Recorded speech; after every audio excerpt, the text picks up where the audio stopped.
Hello, welcome to GB News Saturday. I'm Martin Daubney, and for the next 3 hours, I'll be keeping you company, of course, on your TV, online and on your digital radio. Coming up in this hour, no big tax cuts before the next general election, as the Chancellor admits the pledge to halve inflation has proven harder than expected.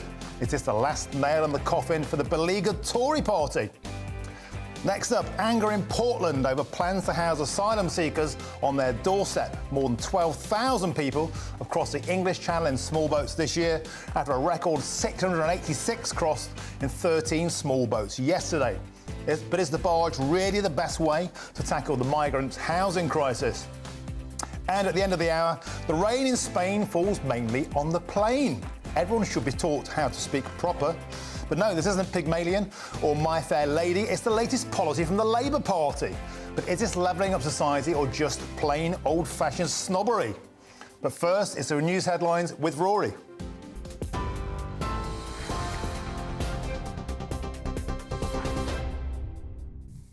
Thank you very much, Martin. I'm Rory Smith in the GB Newsroom. US President Joe Biden has defended his decision to send controversial cluster bombs to Ukraine. They're banned by more than 100 countries and can pose a danger for decades after a conflict ends due to unexploded ordnance. President Biden says the decision was difficult and was prompted by Ukraine running out of ammunition. Human rights groups have criticised the move. Defence editor of the Evening Standard, Robert Fox, told GB News the decision is an indication of how the country is faring in the war against Russia. They're running out of artillery ammunition, and that's what they've got. The Americans can't keep up with the supply requirements of the more advanced conventional artillery. And the same is true for the most of Europe. What they have got lots and lots of, hundreds of thousands of rounds, is these cluster munitions. The real shock for the West is that they haven't prepared for this kind of thing at all. They're running out of stuff, and that will come up at the NATO summit next week in Vilnius. Meanwhile, Ukraine's President Volodymyr Zelensky has visited Snake Island to mark 500 days of war. The area in the Black Sea was retaken by the Ukrainian armed forces a year ago. Mr. Zelensky is now in Istanbul, holding talks with Turkey's President Erdogan in his first visit to the country since the start of the conflict. 2 protests against housing asylum seekers in Dorset are taking place. Stand Up to Racism Dorset and the No to the Barge group are opposed to the plans to house 500 asylum seekers on a barge at Portland Port. It's understood the Bibby Stockham barge could arrive this week. It's part of the government's plans to move migrants out of hotel rooms with the aim of reducing the cost on the public purse. That's as 686 people crossed the Channel yesterday, the highest daily number this year, bringing the total to more than 12,000. The BBC is reportedly investigating a claim that one of its well-known presenters paid a teenager for explicit pictures. It's alleged the man paid more than £35,000 for the images, with the Sun saying the young person was 17 years old. The newspaper says the teen's family complained to the broadcaster in May. Well, in a statement, the BBC said it takes any allegations very seriously and it will act on any information that comes to light. The family of an 8-year-old girl who was killed in southwest London have described her as intelligent and cheeky. Selina Lau died after a Land Rover crashed into a prep school in Wimbledon on Thursday. Another 8-year-old girl is in a life-threatening condition, and a woman in her 40s remains in a critical condition. The 46-year-old female driver, arrested on suspicion of causing death by dangerous driving, has been bailed pending further inquiries. The Chancellor admits that halving inflation is proving harder than expected. Jeremy Hunt says the Tories' pledge of inflation reaching 5% by the end of the year is going to be more challenging than first thought. Mr Hunt also said the government cannot bring in tax cuts if it makes the battle against inflation more difficult. Inflation remains at 8.7%. The government has released an online video in a bid to stop fly tipping.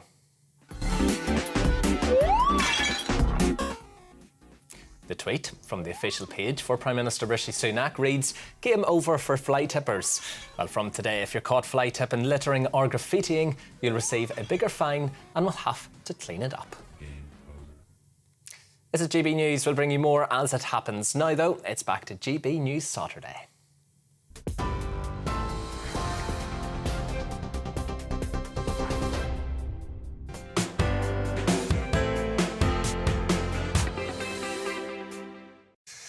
Thank you very much, Rory. Now let's get stuck into today's meaty topics. The government's woes show no sign of easing.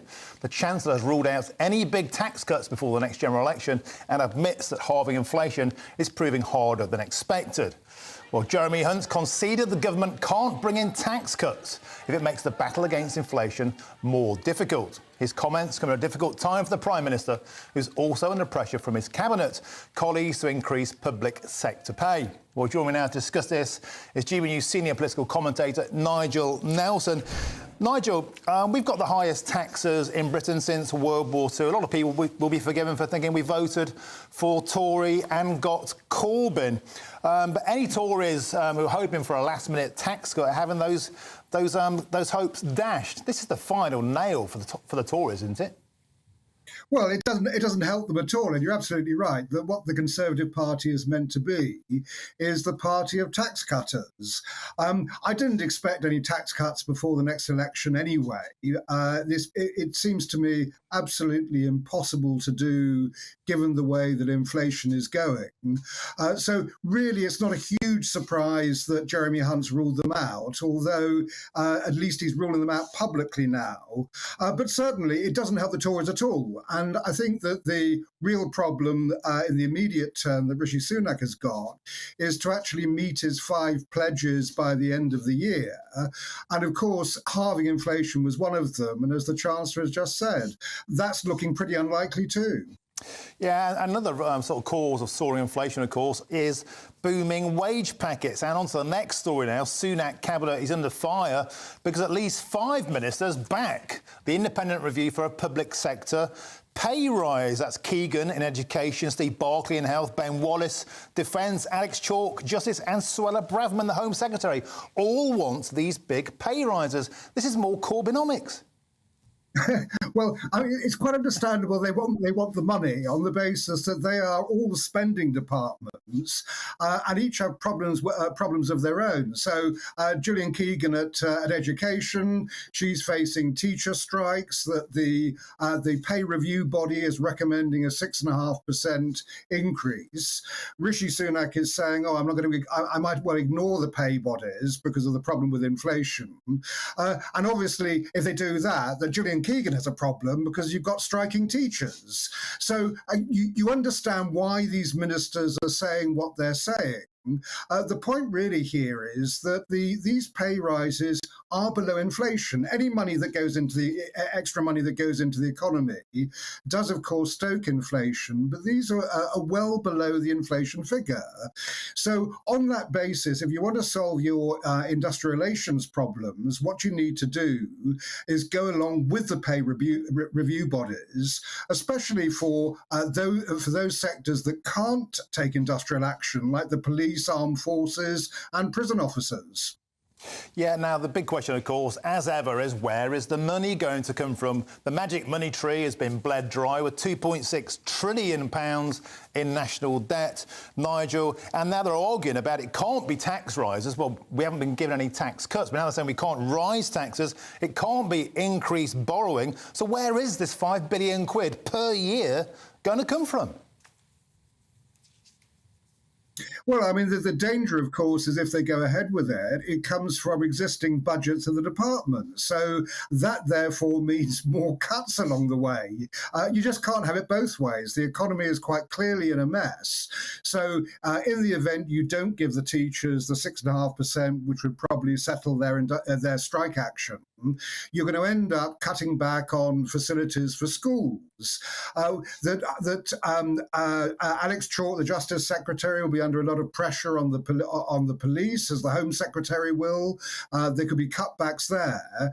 And of course, the Tories are promising, and in fairness are delivering, the extra 20,000 police officers they said they would bring in. So, as I say, you can't have it both ways. It either turns out to be cuts, or we face tax rises. That's unlikely, given it's a Conservative government.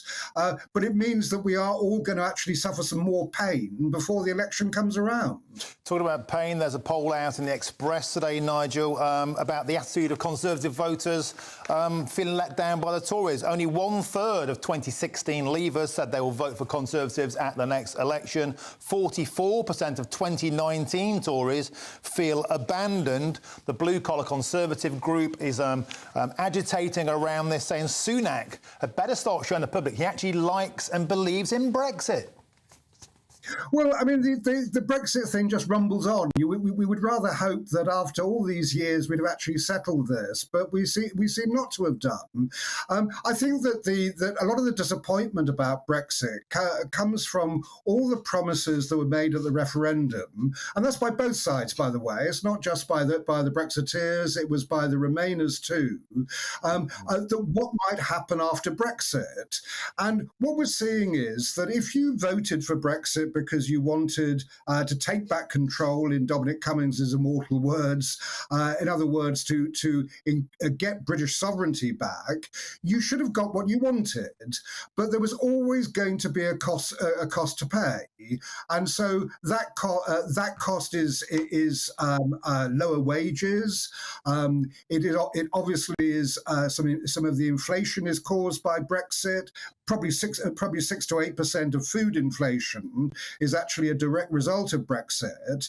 So, in a sense, everyone's got what they wish for, but I do understand why they were disappointed by it. OK, Nigel, on to Sir Keir Starmer, or Sir Keir Fence-sitter, as I call him. Another dramatic U-turn. He's U-turned on Brexit, he's U-turned on borders, he's U-turned on net zero, he's U-turned on gender identity. This time, he's done another spectacular U-turn on ULEZ. Earlier this week, he backed the Labour candidate for the Uxbridge by-election, who wants it to be halted. Now, he's changed his mind again. Yes, I think that Keir Starmer did get himself in a bit of a pickle over this one. I mean, you can understand why the Labour candidate in Uxbridge, Danny Beales, is against ULEZ. It's one of the major concerns he's facing on the doorstep there.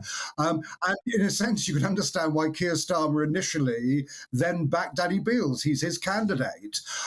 However, Keir Starmer has gone back to where he should do. Nigel, let's move away from Uxbridge and get it back onto Starmer's U-turn, if we could, please. OK, well, he's back to where he should be on ULEZ, which is that it has cut emissions in central London since Boris Johnson introduced it, and the question now is that, of course, it should be extended to Greater London. The question now is what you do about bordering counties like Kent, which is my county. That's where the difficulty lies, and what Keir Starmer is actually taking ahead with it. There is a legal requirement to improve air quality in London. Now the question remains how you actually deal with it. OK, Nigel, we've lost you there. I think Keir Starmer's intercepted your feed. We're going to move on. All I would say on this is another week, another U-turn. Where do you stand on anything? I wish the real Keir Starmer would stand up. Let's move on now to our next story. GB News' new campaign, Don't Kill Cash. As Britain starts moving towards a cashless society, GB News is calling on the government to protect the status of cash as a widely accepted means of payment in the UK until at least 2050. GB News continues its fight to protect vulnerable Britons who rely on cash and are getting left behind. And the Don't Kill Cash campaign is gaining momentum. Labour frontbencher Lucy Powell has shared her support. We do need to protect cash. I think it's an important issue to highlight. And, of course, I'm the digital secretary as well. And we are moving into very quickly in this digital age. Things are changing very quickly. And rail union boss Mick Lynch has also backed the campaign, warning of the dangers of excess automation. Absolutely. We don't want cash to go out. It becomes more and more difficult for people on low budgets, for instance, who use cash as a means of controlling their weekly and monthly spend. And Pimlico plumbers founder Charlie Mullins warned against killing cash, citing the benefits to budgeting and saving money. I think it's unnecessary to change over. There's a lot of people that are not sort of digital savvy, and they're going to suffer by it. Not just old people, it's many people, like whether it be, you know, charity workers or homeless people on the street, and just anybody that you may even tip, or even in a restaurant. So they're going to suffer. Well, the petition has now topped over 180,000 signatures. In fact, it's about 183,000 as we count, following its launch on Monday to help save the pound in your pocket. And if you want to get involved, grab your phone right now and scan that QR sign right there on the screen. OK, join me now as Charity Director of Age UK, Caroline Abrams. Thanks for joining us today, Caroline. And, of course, one of the huge concerns about a sudden jolt towards a cashless society is the effect it will have on elderly people being left behind, because quite often they don't have smartphones or, indeed, credit cards. So tell us a little bit about what you're hearing. Well, just that. We hear quite a lot from older people who are frustrated about their inability to get cash and then find problems actually spending it, because more and more ways of buying things are going to digital by default. So, you know, it's not unusual now to go into a high street shop and see a little sign that says we don't take cash or card only.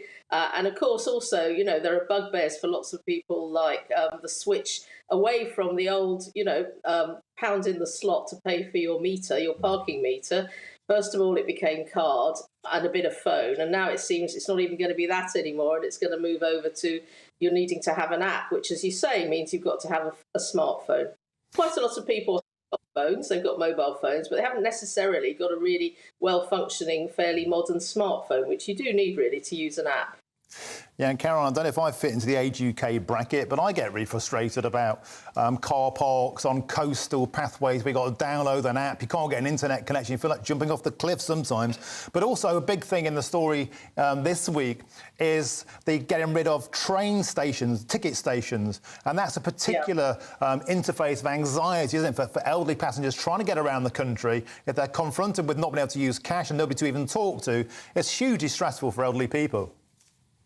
Yeah, I think, you know, the fact what most older people want if they're not online is they want to talk to someone. They want to be able to make a transaction face to face. And of course, I know that's not very good for businesses because it means you've got to pay those people's wages. But all those jobs are going of people who used to interface with the public for those transactions, and expecting people to be able, everyone to be able to do it online. Or in advance and all of that is really difficult for some people. And it isn't only older people, I think, who are worried about ticket offices. It's also, as I'm reading, cyclists, because there can be a problem taking your bike on the train. And also very much so, I think, disabled people, who I quite often see posts on social media from disabled people who have struggled to get on and off a train with a wheelchair, for example, and do need extra help. So it's partly, of course, rightly as you say, that things are going online. But the other side of the coin is that actually that means there are less people around to help you if you need some support. So it's not helpful if you're an older person to be trying to live in this kind of society,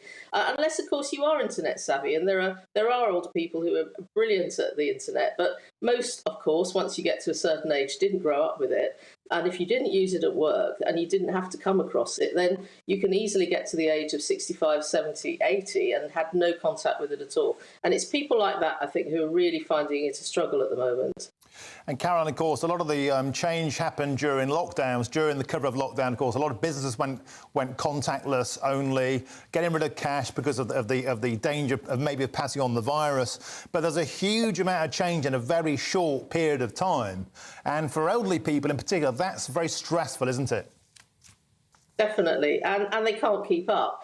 And we're going to be publishing some research quite soon, which shows that it's not only people who aren't online at all, it's people who might be a bit online, but they don't particularly want to use online banking. That feels a bridge too far. And, you know, you've got to be really on it and very careful to make sure that you're not sending money to the wrong person or things like that. And if you do, then you can end up in quite a lot of trouble. So actually, even people who are online, we're probably exaggerating the extent of their capability to use online mechanisms, some of which are very clunky still, as I'm sure you'd agree, or alternatively, to be able to do it safely. So I think what this tells us at Age UK is that we need to not stop people who want to use digital mechanisms at all. For some people, it's great, but we always need to have an alternative for people that is user-friendly and also isn't charging them anymore just because they're not online. Carol Abrams, Age UK, thank you for joining us today on GB News Saturday. Much appreciated. OK, well, joining me now is the co-founder of investment platform regionally, Justin Urquhart. Stuart, Justin, always a pleasure, never a chore, especially in those resplendent red braces, which I always like to comment upon. Thank you. For a bit of balance, what do banks and governments see as the primary advantage of moving towards a cashless society? Well, it's the advance of technology. You go back, what happened before cash? You had bartering. You go from bartering to cash. Cash, you then actually find better ways of managing it. Cash is a relatively inefficient way of trying to do it. That's why they charge people for when shops have to go and deliver a whole lot of coins and notes and things like that. It's messy, it's dirty, so therefore it's got extra expense. Then you have to have a mint, you have to have a central bank which issues the stuff. Then someone changes the royal family, you have to change the picture. All various things like that. So, you know, it's got a great advantage to it, but it's the technology that really pushes it through, makes it cheaper and easier to use. A lot of people have reservations. Of course, cash is easier to trace. It's harder to trace, it's harder to tax. And so people are feeling that this is statewide interference, and moreover, is this a move towards a kind of social currency, a sort of social credit system, the kind of thing we see about in China, where the government knows what you spend your money on, they know where you are, and there are very, very real concerns that could be monitored or even impacted upon? Well, this is certainly happening now in China. I've seen experience directly of this, whereby people's behaviour with their money is being recorded on their cards, and depending on how well you've behaved or not, will entitle you to give you the ability to travel on a train. If you haven't done that, they will withdraw your ability to actually travel. This is real central control by government. So that's the extreme. But it's not just extreme theory, it's actually practice. So, yes, people are quite right to be concerned over that. I go to the other side of it. I have my local dry cleaners. They don't take any cards at all. I said, well, why not? Surely you've got to handle all this cash. It's dirty. It's going to cost you more. He said, because we have had too many cards which have been stolen or have got breaks on them and things like that, which we haven't been able to track down. And by the time we find out about it, the person's gone. So, you know, there needs quite right that people should be suitably circumspect. And people also dealing with technology, you talk about people getting older with this and not being able to deal with it. Of course, you're told that actually now all your phones are intuitive. Took me a while to work out that intuitive means there are no instructions. And I look at my phone sometimes and I sit there rather blankly and I have to try and remember actually how it all works. So hopefully I'm not too stupid, but I can quite understand people of a generation. And as a good example of this, go back to the 60s when you saw people move from into decimalisation, from the days when we had 12 pence to the shilling, 240 of those to the pound. And it was actually very, very complicated indeed. So decimalisation was great.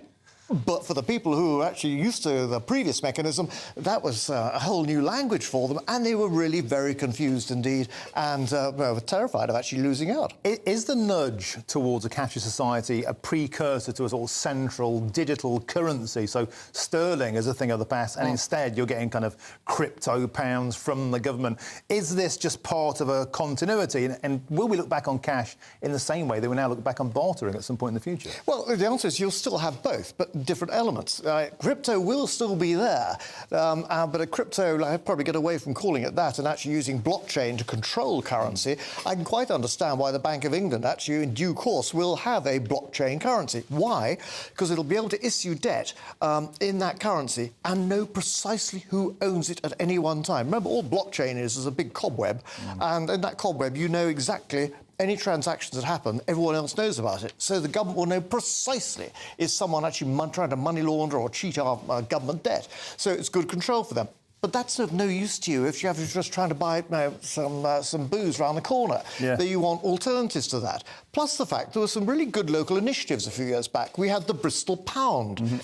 And they introduced a local currency with a picture, presumably, of some luminary in Bristol, presumably not involved in slavery.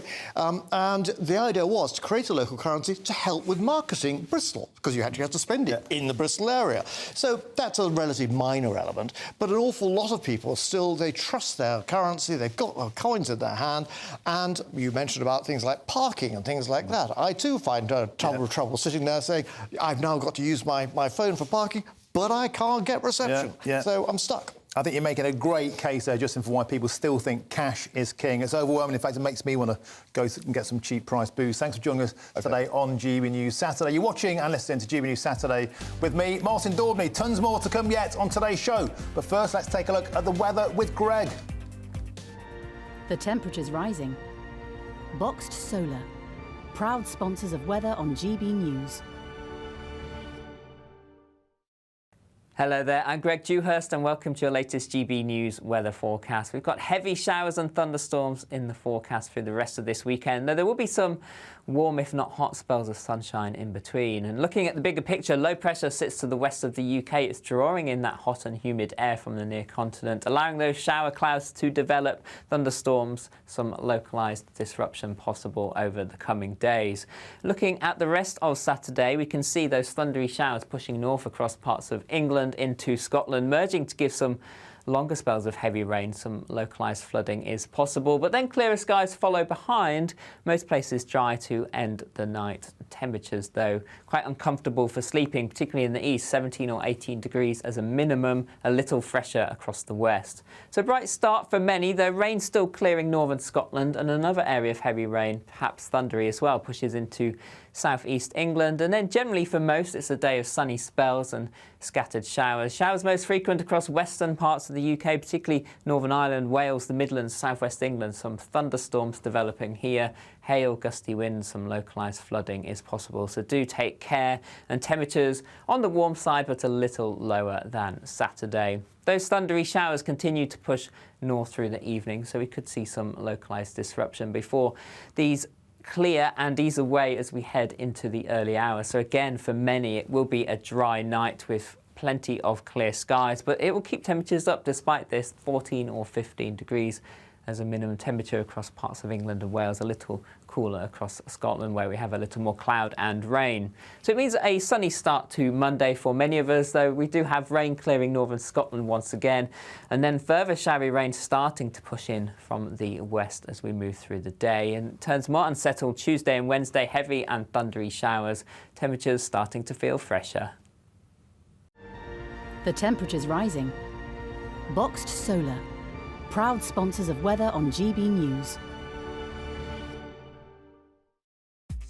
And thank you very much, Greg. There's loads more coming up still yet on today's show, including we'll have the latest on the plans to house 500 migrants in a barge in Portland. Can the government finally get the immigration crisis under control? All of that and much more to come. I'm Martin Daubney, and you're watching and listening to GB News Saturday, Britain's news channel.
Good afternoon, it's 12:31. I'm Rory Smith in the GB Newsroom. US President Joe Biden has defended his decision to send controversial cluster bombs to Ukraine.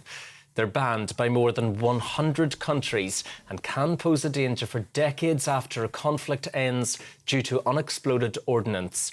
President Biden says the decision was difficult and was prompted by Ukraine running out of ammunition. Human rights groups have criticised the move.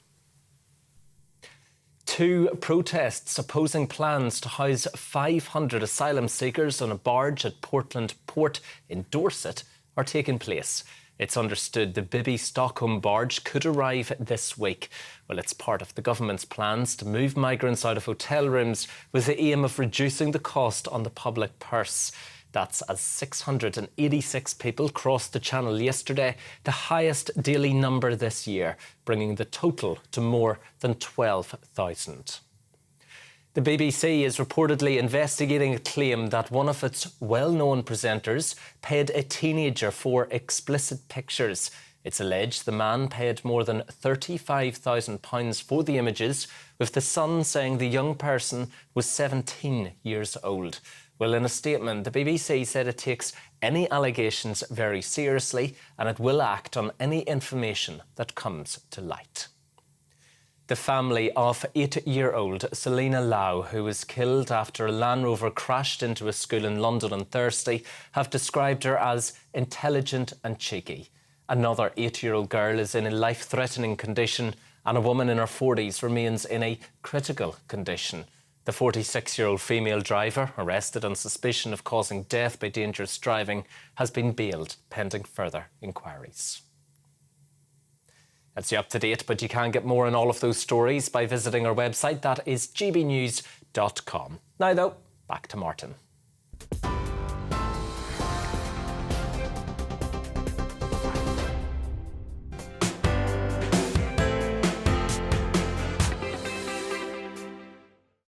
Thank you, Rory, for that update. Welcome back to GB News Saturday with me, Martin Daubney, on your TV, online and on your digital radio.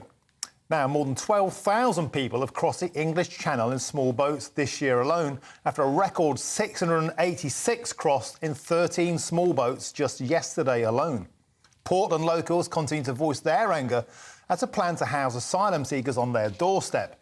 2 protests are taking place on the same day right now, with residents fearing the conditions on the migrant barge are inadequate. One community group thinks the barge might have a negative impact on the local services. The Bibi Stockholm, which will house 500 illegal immigrants, could arrive as early as this weekend. Well, joining me now is GB News South West of England reporter Jeff Moody. Jeff, what's the latest on the ground in Portland? Sounds very noisy there. Shame on you! Shame on you!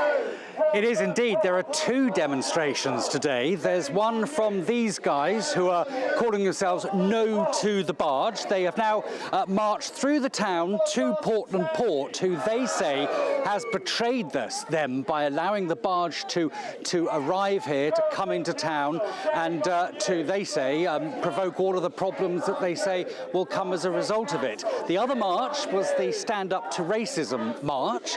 That took place about an hour ago.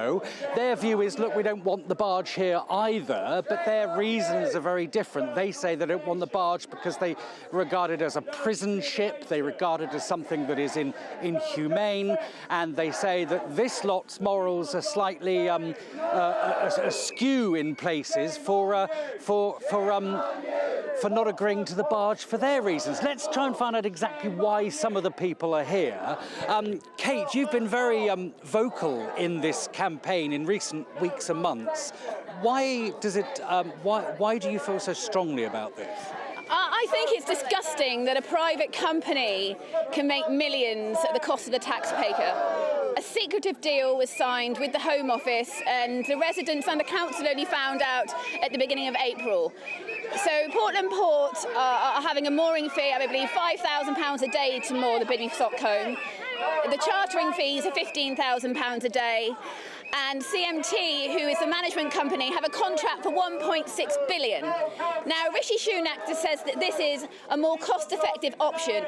It is not. The only people that are set to benefit from having the Bibi Stockholm here is Portland Port. And then Our infrastructure here, you can see we are a population of 13,500 people. This is an influx of 500 single men. 500 single men who have possibly got, you know, mental health issues because of maybe the journeys they've taken. We do not have the health services or the infrastructure to support our own people, let alone 500 men. This is a town reliant on tourism. What are 500 men going to do with free buses into Weymouth to an hour with no money? It's a massive concern. It's an unknown concern. And we haven't been told. We know nothing. We are being treated by contempt by the Home Office, Portland Port, and also Dorset Council, who are way too quiet for my liking. They are enabling this deal by providing services, and they set to make an awful lot of money. And the whole thing stinks. OK, thank you very much. Okay. Very well voiced. Thank you. Let's turn to you, madam. The thing that the other group, the other march, is saying very strongly, the Stand Up to Racism march, is saying, look, you don't know who these people are. You're assuming that they are of a certain type. You're assuming that they're criminals. You're assuming that they're going to attack your children, but you don't know that is racist for saying that. How do you counter that argument? Well, you know, I've tried to approach these people, speak to them and basically ask them to work with us, because all we're both trying to do is say no to the barge. That's you know, in a nutshell, we're all trying to do the same thing, but for some reason they seem to want to cause more controversy. I mean, they have no facts, nothing at all to prove that what they're saying is true. You know, there might be the odd person will go onto a Facebook page and put like the odd racist remark, but we can't all be held responsible for people or trolls that go onto social media and make a comment. That they can't stick that to us. We're not doing that. All we're trying to do is bring the community together to understand that what's happening is wrong. It's going to be detrimental to the community. We don't have the resources, and really, I'm quite upset that they're trying to divide, because I feel that's what's happening with everything. I think there's a division, and it's been set up by the government to divide everybody. And by doing that, they're winning, because they're managing to get what they want. And as Kate just said earlier in her speech, as far as I'm concerned, I just think that the safeguarding that MP Richard Drax asked for, I don't believe he's ever received that. You know, the safeguarding that's been put in place, the security that they're putting in place has just been mentioned now by Dorset Council. They're saying that they're going to make it secure so that it's safe for everybody that lives here. However, the advertisement that's just gone out for the jobs, it's 4 security guards, and the job specification is saying that they have to be able to work on their own. So they're going to have 4 security guards covering 24/7. I don't really think that's going to keep people safe. OK, thank you very much. Well, I'll let you get back to the march. They're all gathering over here with the big banners, no to the march. The BB Stockholm is still at the moment in Falmouth, but it's now left its dry dock. It's in the wet dock, which means that its arrival here in Portland is only a few hours or days away. Back to you. Jeff Moody from Portland, thank you very much for that. Now, I don't know about you guys watching that, but I think those locals have a legitimate concern of having 500 men dumped on their community. And isn't it funny how the Stand Up to Racist Brigade also don't want them there? They just don't want them in their community. They're NIMBYs. I find the whole thing extraordinary. They actually agree with the principle of straining public services, of an unfair burden being dumped onto a small community, but they just want them in somebody else's constituency. If you ask me, that's rank hypocrisy. Anyway, now let's move on. You've been getting in touch today on our big topic, and that is, of course, Don't Kill Cash. Our campaign now has reached 185,000 signatures. John says you can't scam cash. It's in your pockets, and you can barter with a lot of sellers with cash. And John, I think precisely that's why the government would maybe like to clamp down on it so you know where your pounds are. Mike has the following to say. Another issue with the smartphone payments wallets is that these apps need you to give up personal information with access permissions, many of which are not necessary for the main purpose. Great point, Mike. People taking your data as well as your money. Shane says the following. Cash is power and privacy.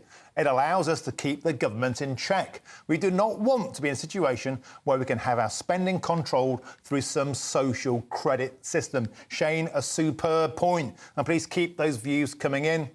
Subscribe to our YouTube channel and follow us on Twitter. We're, of course, at GB News.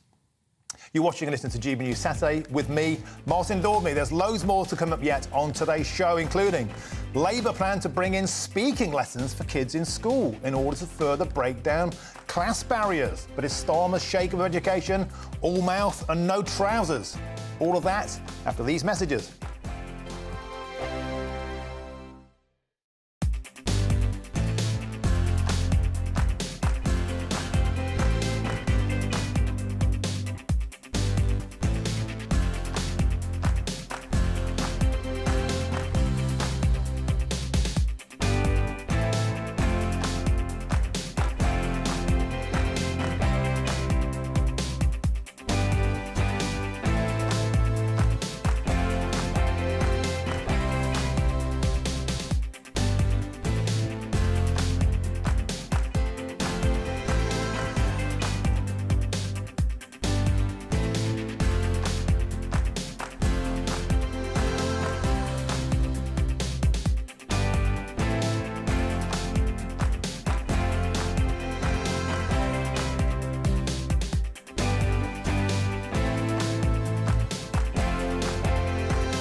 And welcome back to GB News Saturday with me, Martin Daubney, on your TV, online and on your digital radio. Well, the rain in Spain falls mainly on the plain. Everyone should have the ability to be able to articulate fluently. Now, this isn't Pygmalion or My Fair Lady. It's the latest policy from the Labour Party.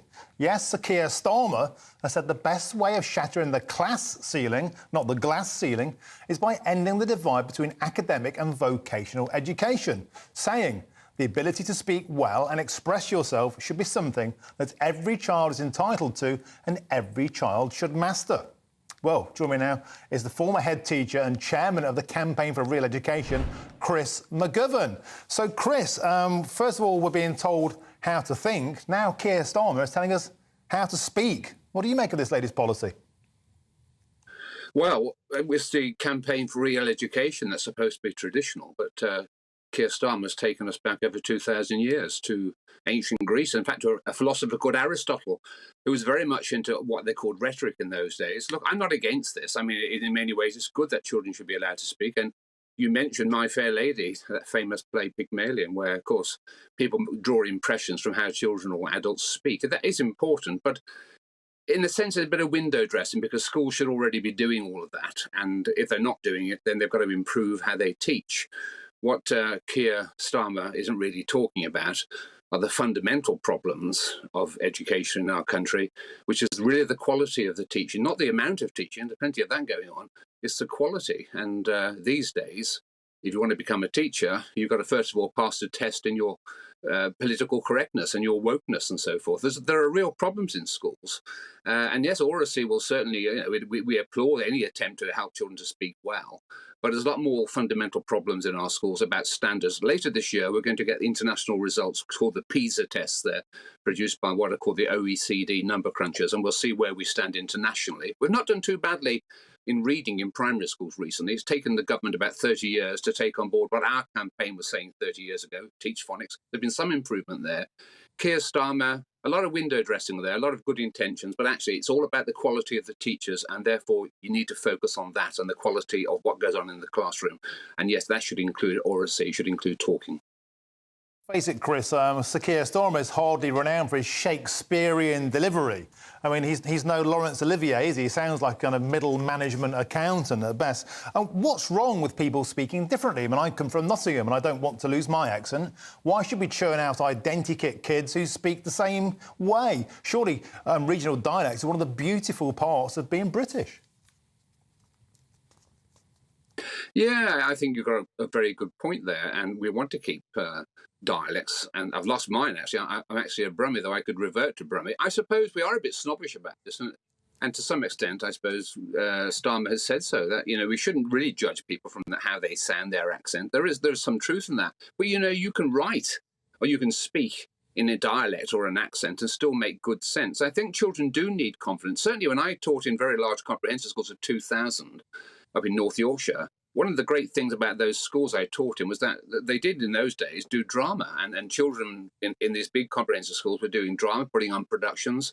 They're really important. It's about confidence, really. So we certainly shouldn't be snobbish about regional dialects. What's important is that children learn to speak confidently, but also speak on the basis of knowing something. I mean, you could argue, of course, with Keir Starmer, it's all talk and no walk. He talks the talk, but actually he needs to produce the results. We've had several decades now of educational failure. It's not failure in all areas, but failure in comparison with, say, those countries of Eastern Asia, who are about 3 years ahead of us by the age of 15. We're falling back, and we need to do a lot about that. And it's about quality of teaching. I come back, actually, when children learn and they make progress and they acquire knowledge, they become more confident, and then they become more confident speakers. The worst thing you can hear is a child who knows nothing trying to pontificate. We see that a lot, by the way, amongst some of the woke brigade today, who tell us a lot about how we should behave, but actually when you probe them, they actually don't know very much. So yes, knowledge supporting speech is very, very important, but there are so many fundamental questions in UK education that Starmer has got to do a lot more than just say, yeah, we want to make things better. We've been trying to do that for some time. We're the only country in the developed world where grandparents outperform their grandchildren in basic skills. This is a real problem. But well, I suppose you can say, yeah, oracy is important, speaking is important, but there's a lot more to face up to in education, and successive education ministers have not really done that particularly well, with the exception perhaps of reading. That seemed to be improving.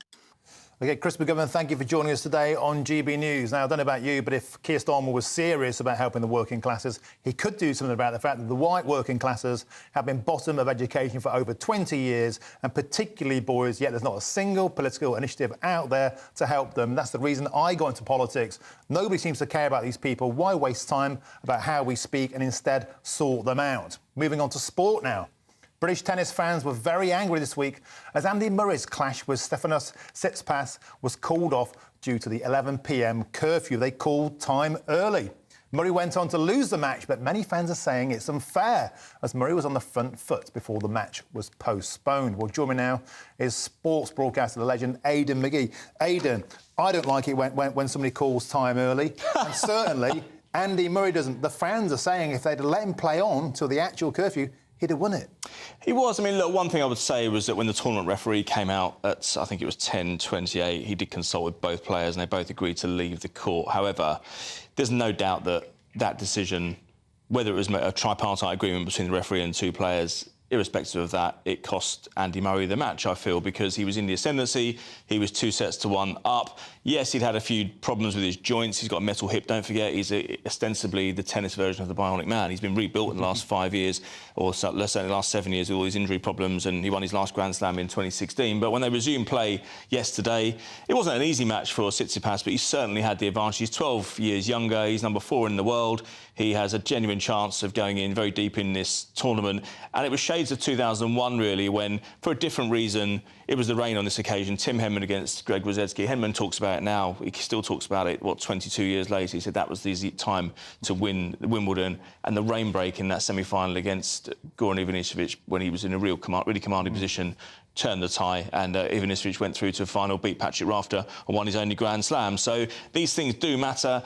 The whole point of the roof over the court was that we could play later, but this wasn't an issue of what went on inside the court. It was about exiting, dispersal afterwards onto the streets of Wimbledon. My own feeling, I don't know the ins and outs of it. I wasn't party to any council discussions when the rule was made, when the curfew was imposed, but the All England Club's been there over 100 years. Wimbledon's been going over 100 years. The local residents kind of know it's going to happen. It's not even going to be 2 weeks a year. It's probably only two nights a year. It's a shame.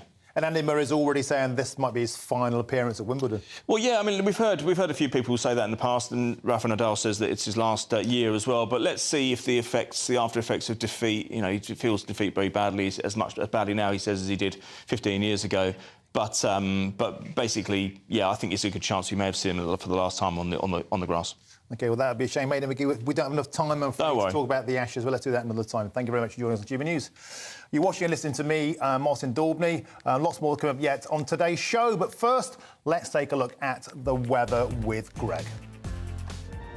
A brighter outlook with Boxed Solar. Proud sponsors of weather on GB News. Hello there, I'm Greg Dewhurst and welcome to your latest GB News weather forecast. We've got heavy showers and thunderstorms in the forecast through the rest of this weekend, though there will be some warm, if not hot, spells of sunshine in between. And looking at the bigger picture, low pressure sits to the west of the UK. It's drawing in that hot and humid air from the near continent, allowing those shower clouds to develop, thunderstorms, some localised disruption possible over the coming days.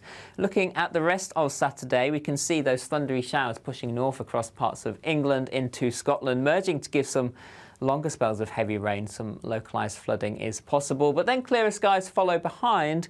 Most places dry to end the night. Temperatures, though, quite uncomfortable for sleeping, particularly in the east, 17 or 18 degrees as a minimum, a little fresher across the west. So a bright start for many, though rain still clearing northern Scotland, and another area of heavy rain, perhaps thundery as well, pushes into southeast England. And then generally for most, it's a day of sunny spells and scattered showers. Showers most frequent across western parts of the UK, particularly Northern Ireland, Wales, the Midlands, southwest England. Some thunderstorms developing here. Hail, gusty winds, some localised flooding is possible. So do take care. And temperatures on the warm side, but a little lower than Saturday. Those thundery showers continue to push north through the evening, so we could see some localised disruption before these clear and ease away as we head into the early hours. So again, for many, it will be a dry night with plenty of clear skies, but it will keep temperatures up despite this, 14 or 15 degrees as a minimum temperature across parts of England and Wales, a little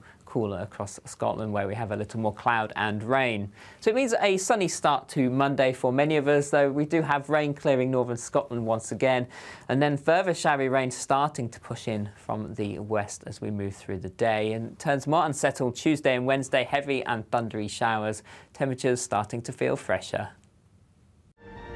A brighter outlook with Boxed Solar. Proud sponsors of weather on GB News. Now, thanks for that update, Greg. Well, there's tons more coming up yet on the show this afternoon. We'll get the latest on political persecution through banking as the government looks to scrap the controversial EU laws that allows banks to close customers' accounts based on their political views. All of that and more to come. I'm Martin Daubney, and you're watching and listening to GB News, Britain's news channel. In a world of dull and predictable radio and TV shows. Oh, hi. On Mark Dolan tonight, we've got big guests. We drill into the big stories of the day. The show adds up to a brilliant listening and viewing experience. Mark Dolan Tonight is the most entertaining current affairs show ever, and that's a fact. That's Mark Dolan Tonight, Fridays from 8, Saturday and Sunday from 9. Only on GB News, the People's Channel, Britain's news channel.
Hello and welcome to GB News Saturday. I'm Martin Daubney, and for the next 2 hours, I'll be keeping you company on your TV, online and on your digital radio. Coming up in this next hour, the Chancellor has admitted that he has ruled out any big tax cuts before the next general election and admits that halving inflation is proving harder than expected. So, is this the last nail in the coffin for the Tories? Then, laws which allow banks to close customers' accounts over their political views are expected to be ditched by the government. It's been reported by the likes of Jeremy Hunt and Kemi Badenoch they are looking into changing that law. Is this a victory for free speech? And earlier this month, we heard that the government hit its manifesto target of recruiting 20,000 police officers in England and Wales, but now at least 2,000 cops in England and Wales could be sacked in a new vetting revamp across the country. But first, it's your news headlines with Rory Smith.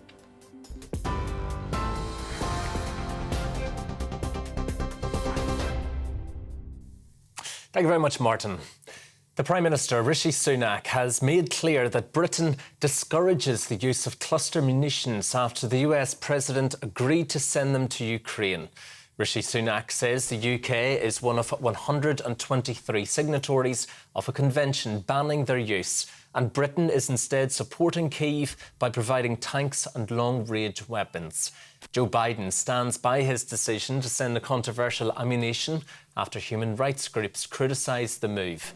Defence editor of the Evening Standard, Robert Fox, told GB News the decision is an indication of how the country is faring in the war against Russia. They're running out of artillery ammunition, and that's what they've got. The Americans can't keep up with the supply requirements of the more advanced conventional artillery. And the same is true for the most of Europe. What they have got lots and lots of, hundreds of thousands of rounds, is these cluster munitions. The real shock for the West is that they haven't prepared for this kind of thing at all. They're running out of stuff. And that will come up at the NATO summit next week in Vilnius. Meanwhile, Ukraine's President Volodymyr Zelensky has visited Snake Island to mark 500 days of war. The area in the Black Sea was retaken by Ukrainian armed forces a year ago. Mr. Zelensky is now in Istanbul, holding talks with Turkey's President Erdogan in his first visit to the country since the start of the conflict. 2 protests against housing asylum seekers in Dorset are taking place. Stand Up to Racism Dorset and the No to the Barge group are opposed to the plans to house 500 asylum seekers on a barge at Portland Port. It's understood the Bibby Stockholm barge could arrive this week. Well, it's part of the government's plans to move migrants out of hotel rooms with the aim of reducing the cost on the public purse. It comes as 686 people crossed the channel yesterday, the highest daily number this year, bringing the total to more than 12,000. The BBC is reportedly investigating a claim that one of its well-known presenters paid a teenager for explicit pictures. It's alleged the man paid more than £35,000 for the images, with the Sun saying the young person was 17 years old. The newspaper says the teen's family complained to the broadcaster in May. Well, in a statement, the BBC said it takes any allegations very seriously and it will act on any information that comes to light. The family of an 8-year-old girl who was killed in southwest London have described her as intelligent and cheeky. Selena Lau died after a Land Rover crashed into a prep school in Wimbledon on Thursday. Another 8-year-old girl is in a life-threatening condition and a woman in her 40s remains in a critical condition. The 46-year-old female driver, arrested on suspicion of causing death by dangerous driving, has been bailed pending further inquiries. The Chancellor admits that halving inflation is proving harder than expected. Jeremy Hunt says the Tories' pledge of inflation reaching 5% by the end of the year is going to be more challenging than first thought. Mr Hunt also says tax cuts can't be introduced if it makes the battle against inflation more difficult. Inflation remains at 8.7%, but the Prime Minister says the government's working to bring that figure down. I know, of course, that the biggest challenge households face right now is with the cost of living. That's why it's so important that we do bring inflation down. It's what's making people poorer. It's eating the money in their pockets, eroding their savings, and that doesn't mean it's always easy. I want to be honest with people. Tackling inflation, halving inflation means making difficult decisions, but they're the right long-term decisions for the country, because ultimately, if we don't do that, it will just make the situation worse and it will last for longer. That's not going to do anyone any good. This afternoon, the government released an online video in a bid to stop fly tipping.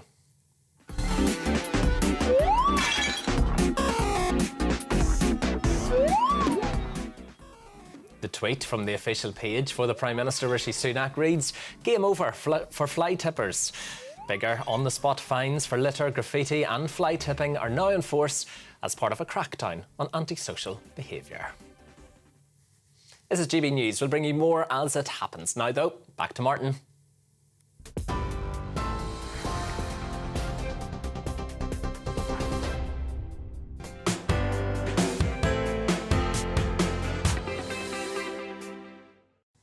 Thank you very much, Roy. Doesn't that fly tipping video look silly? Anyway, let's get stuck now into today's top hot topics. The Chancellor has admitted that he's ruled out any big tax cuts before the next general election and admits that halving inflation is proving harder than expected. Jeremy Hunt says the Tories' pledge of inflation reaching 5% by the end of the year is going to be more challenging than first thought. Mr Hunt also said the government cannot bring in tax cuts if it makes the battle against inflation more difficult. Well, joining me now to discuss this is GB News senior political commentator Nigel Nelson. Nigel, hello to you again. So we have promised the Tories the party of low tax. That's always been one of their manifesto pledges, yet we find ourselves in the highest taxation environment since World War II. Soaring inflation, it feels like we voted for the Tories and got Corbyn. And now, no plans at all to cut tax. This is going to be electoral suicide for the Conservatives, isn't it? Well, it's certainly not going to help them very much as far as the election's concerned. And you're absolutely right, Martin, that the Conservative Party has always claimed to be the low tax party. And indeed, as it's proved to be over the last sort of 40, 50 years. But I mean, the problem is that inflation is our worst economic problem at the moment. And you have to control it. The only way of doing that is to basically take money out of the economy, hence why the Bank of England keeps raising interest rates. If you put money back in by giving people tax cuts, that will only make inflation worse.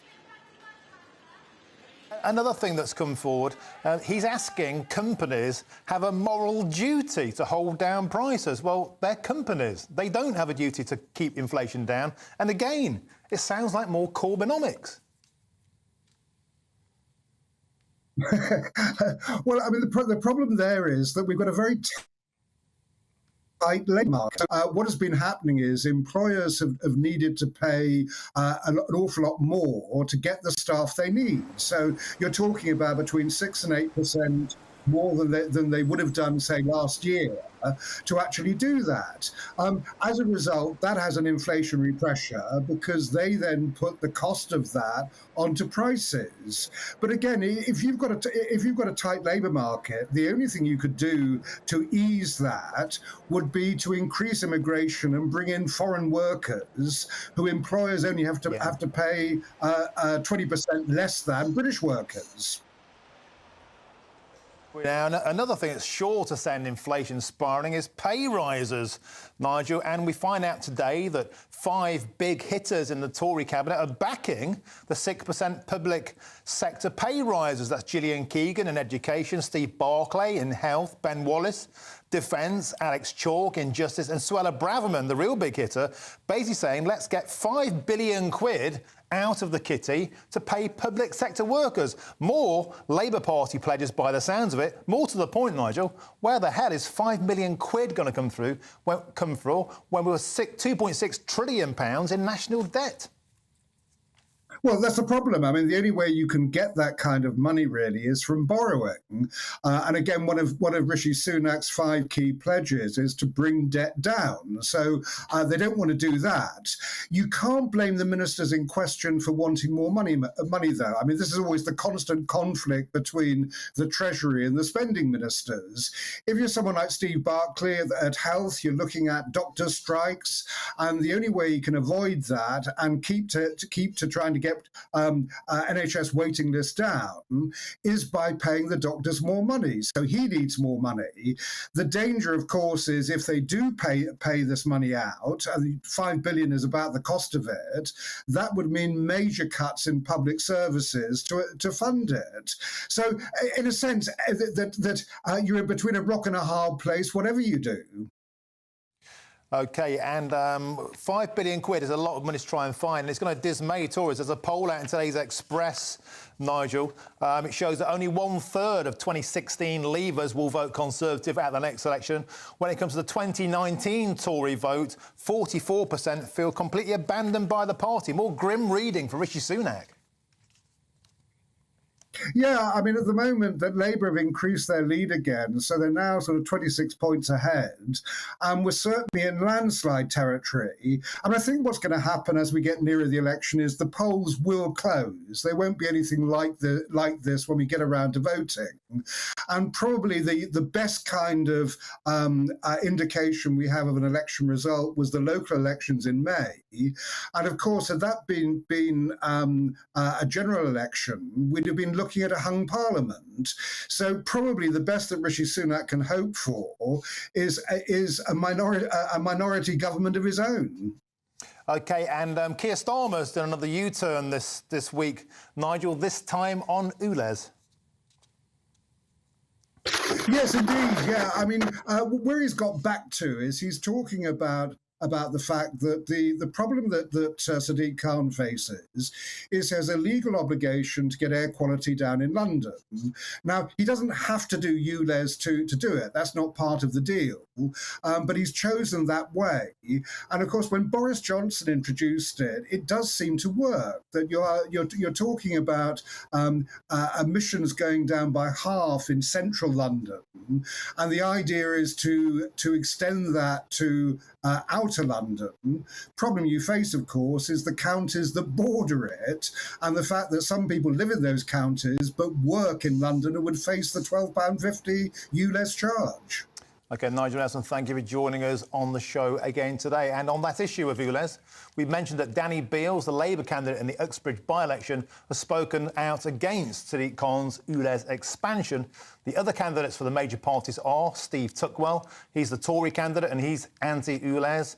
Blaise Bakish is the Liberal Democrat candidate and they're calling for more mitigation measures, such as the scrappage scheme, to go hand-in-hand with ULEZ expansion. And Sarah Green is the Green Party candidate. The Green Party is pro-ULEZ. Other candidates standing in that by-election are Lawrence Fox, running for the Reclaim Party, Cameron Bell, Independent, Count Binface of the Count Binface Party, Piers Corbyn, Let London Live, Steve Gardner, Social Democratic Party, Ed Gemmell, Climate Party, Kingsley Hamilton, Independent, Richard Hewison, Rejoin EU, Howling Hope, official Monster Raven Looney Party, 77 Joseph, Independent, Rebecca Jane, UKIP, Enom, Nente Christian Alliance's People Party, and Leo Faure, an Independent. OK, GB viewers and listeners have probably already heard of the Farage banking fiasco. My GB News colleague Nigel Farage says he's now been denied accounts by 9 separate banks. But now, laws which allow banks to close customers' accounts over their political views are expected to be ditched by the government. It's been reported that the likes of Jeremy Hunt and Kemi Badenoch are looking into changing the law, which we only adopted as an EU regulation from when we were a member of the Union. Well, joining me now is former advisor to the Bank of England, Roger Gilby, the chief economic advisor to the Centre for Economic and Business Research, Vicky Price, and the director for the Academy of Ideas, Baroness Claire Fox. Let's start with you, if we could, Roger. So a huge amount of scrutiny over people's political affiliations, having their bank accounts closed down. How did we get ourselves into this mess? Well, I think it's a box-ticking mentality. I mean, I'm getting bombarded with tweets and other messages about conspiracy theories and banks controlling our lives. I don't think that that's it. I think we have a law here, and it's not really so much Brexit versus Remain versus Leave or EU. We had our own version of the law beforehand. It allows banks and other institutions to deal differently with people who are on this PEP, this politically exposed persons list. And I think the banks have got a real problem with crime, with fraud, with customers being hacked. And they have to be very careful. And I think many bank employees simply take the easy way out and say, well, if someone's on one of these lists, we're not going to deal with them. That's where the problem lies, I think, not with the banks and not so much with the legislation. It's the application of how they're doing it. Not only banks, but I'm coming across people involved in business transactions where large law firms, for example, find their name on this list and kill the whole transaction and walk away. My feeling is that what should be done is the legislation, the new law should say that they have to provide an explanation, and that will at least make them look into the situation rather than just tick the box. I think that's the answer. Yeah, Vicky, and we're also seeing it's not just people such as Nigel Farage, public figures who are having their accounts closed. but kind of pressure groups, one called Our Truth, they're a kind of, they question the idea of the trans ideology. They've got 2,000 members. Their account was closed. And there's a talk about Stonewall being involved in all this because Stonewall, a part of their inclusivity and diversity plan, the banks are signing up for this, seems to be evidence that Stonewall politics is affecting the type of customers who are being kicked out. Is there any merit in that? I wouldn't think so. I mean, given that we already have a few examples of people who have absolutely nothing to do with either Stonewall or anything that they sort of preach, if you like, it suggests to me that it's a wider issue. And it's one really, when you look at the law, and it's not just here, and of course we talked about the EU, but also I looked at the US, banks can close anyone's account, and they do in the US as well, without necessarily giving an explanation. That's where I agree with Roger that perhaps we need a little bit more of an explanation of why this is happening. But there are all sorts of reasons why they could do it. It's first of all, if you don't use your account enough, if you don't, in the case of possibly Coots, that we know a lot about now, if you don't have enough money in there, so if your account is a little bit inactive, if they're worried perhaps about some transactions that are happening, and the concern about sort of illegal transfers of money. So there is that as well. And it's always very difficult for anyone who's had that experience, from everything that I've read, to really understand exactly why it is in their case that they have had that account closed. But it isn't just a question of the UK or the EU, it is pretty widespread, and I think banks doing it because they have to comply with a number of regulations, particularly in terms of money laundering. And of course we know that the UK still has the reputation of being the centre for money laundering. Anyone who tries to open an account, though, will find that it's incredibly difficult to open one at all, and yet that reputation in the UK is still pretty strong in that way. OK, Baroness Claire Fox, I'd like to bring you in now. I understand that you had one of your bank accounts closed for the precise same reason as Nigel Farage. Did they give you any explanation or idea as to why that happened? Well, actually, that's the whole point that Roger has made, which is that myself and Henrik Nielsen, when we were MEPs, we set up, because we were goody two-shoes, a bank account so that all of the EU money that we got was transparent. We wanted to have a separate bank account, and because the EU, as you know, give a lot of money out for all sorts of things, there was a reasonable amount of money in there, and we were using it to fund the local office in Stockport and to put on a conference in Stockport about when we'd left the EU to be accountable. And out of nowhere, Metro Bank just closed the bank account down, and we didn't know why. And when we asked, we weren't told. In fact, they were rather rude. Henrik got a letter with no explanation. We didn't think it was political, I want to stress, at the time. We just didn't understand what had happened. And I know that there are other MEPs who face the same. And if I could just clarify something, because I actually put in a number of amendments on this very issue to the Financial Services Bill when it was passing through the Lords. There are two different things. It's like a perfect storm. There's the politically exposed person bit, the PEPs, which effectively means bank accounts are closed down with the inference somehow, which is why it's embarrassing, that maybe you're involved in money laundering or you're doing something dodgy and you're not told why. But there's another new kid on the block, which is that a lot of banks have changed their terms and conditions, and they all have these value statements now, which say that if you disagree with the values of the bank, they can close your account. And that's where some of the more contentious issues around identity politics, such as our duty being refused a bank account, or that vicar with Yorkshire Bank, who basically said 4 days after he complained about them being involved in Pride, after 70 years, he got his bank closed down. I think it's the combination of those two things, not related, which means that I disagree slightly with Roger. I do think that the law has to be changed. You've been having a campaign on a cashless society. I mean, you just cannot survive without a bank account as a citizen in the UK. You can't do it. So if your bank accounts are closed down, you're absolutely scuppered.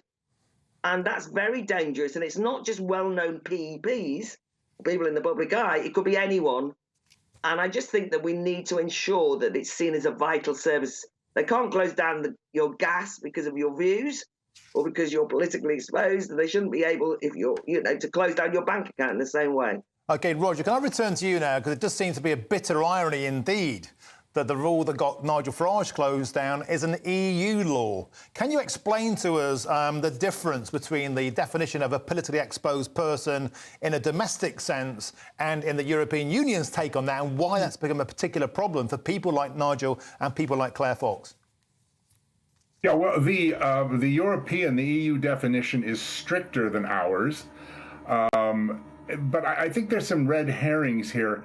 I don't think it's the fact that the EU law, which we're still stuck with because the government, has not swept away all these 4,000 laws they were meant to. I don't think that's the answer, and I'm not playing leave or remain here. I'm just saying that isn't the factor. And I also don't think it's the money. I have been deluged with people who are writing to me saying things like, I have been a Coutts customer for 28 years. I have never, ever, and I don't now have £1 million in the bank account. And Nigel being refused, as he related, by 9 other banks, they clearly don't have every one of them £1 million. So I think it is the PEP thing. And I don't think it's the EU version or our version. I think it's the banks being careful and not having enough controls on people in the bank who are saying, oh, well, it's just too much trouble to deal with. Let's kick this guy out or this lady out. And some other people who are taking advantage of the situation, saying, well, I don't like this person's politics, whatever they are, left, right, center, etc. So I'm going to tick the box because who's going to tell me what for? Because there's no rules about it. That's what needs to be stopped.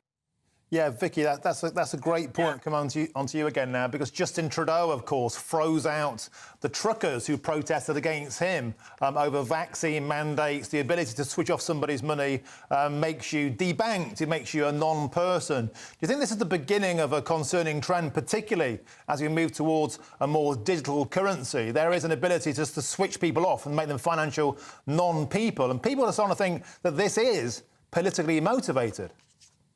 Well, it is a problem that so many people, of course, now, as we know, there's been this latest charity review of people's finances, and it seems that 13 million individuals now find it hard to pay their bills, basically cannot pay their bills, and that's a problem. And many of them, of course, would be unbanked or are falling into overdraft difficulties. And the question is, what will the banks do to them? And I do agree entirely that one needs to have an account, and you raised the issue of a cashless society. The move away from cash is an issue. We are saying that banks are doing a certain amount of decision making about individuals who they consider perhaps a little bit dangerous, but at the same time they're closing bank branches, they're taking away ATMs. I know that the Financial Markets and Financial Services and Markets Bill has now reintroduced a law which makes, or at least introduced a law which has been signed, that at least there have to be ATMs on every high street, and if the banks all disappear, there has to be a combined service that is given to people. This move to digital currency particularly is worrying for those who are A, unbanked, and B,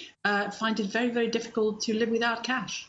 OK, Claire Fox, final word to you briefly, if we could. How concerned are you about the march of power and control that banks have, and in particular, their ability to cancel people they just don't agree with? Well, of course, banks are very important. They're very powerful organisations. What all that any of us care about is that they're not politicised and they don't behave in such a risk-averse way that actually ordinary people can't access their services. I think that we do live in a climate of cancel culture where it's become acceptable without explanation to just simply say, you are no longer somebody we will do business with. And we've seen it in relation to a wide range of corporations. But when the bank, it's one thing, the head of Wix saying, if you don't accept gender pronouns or you won't go along with gender ideology, don't use our stores. But when a bank has the power to close you down, that's very dangerous. I'm glad the government are taking it seriously, by the way, although I'm a bit nervous because I was reassured by the minister when I put my amendments in that they were on this, they were looking at it and they weren't going to let it happen. And guess what? They did absolutely nothing. And it's taken the Nigel Farage issue to bring it to our attention again so we can have this more sensible conversation. But Roger's right. We don't need any big conspiracy theories to explain this. What we do need is a sensible intervention. But it's no wonder that there's conspiracy theories when no one will tell you why things are happening and no one will solve it. An excellent debate. Roger Gilby, Vicky Price and Baroness Claire Fox, thank you for joining us today on GB News. OK, let's move on now. You're watching and listening to GB News Saturday with me, Martin Daubney. There's lots more to come yet on today's show. At least 2,000 police in England and Wales could be sacked, and I'll tell you why shortly. But first, let's take a look at the weather with Greg. A brighter outlook with Boxed Solar. Proud sponsors of weather on GB News. Hello there, I'm Greg Dewhurst and welcome to your latest GB News weather forecast. We've got heavy showers and thunderstorms in the forecast through the rest of this weekend, though there will be some warm, if not hot, spells of sunshine in between. And looking at the bigger picture, low pressure sits to the west of the UK. It's drawing in that hot and humid air from the near continent, allowing those shower clouds to develop, thunderstorms, some localised disruption possible over the coming days.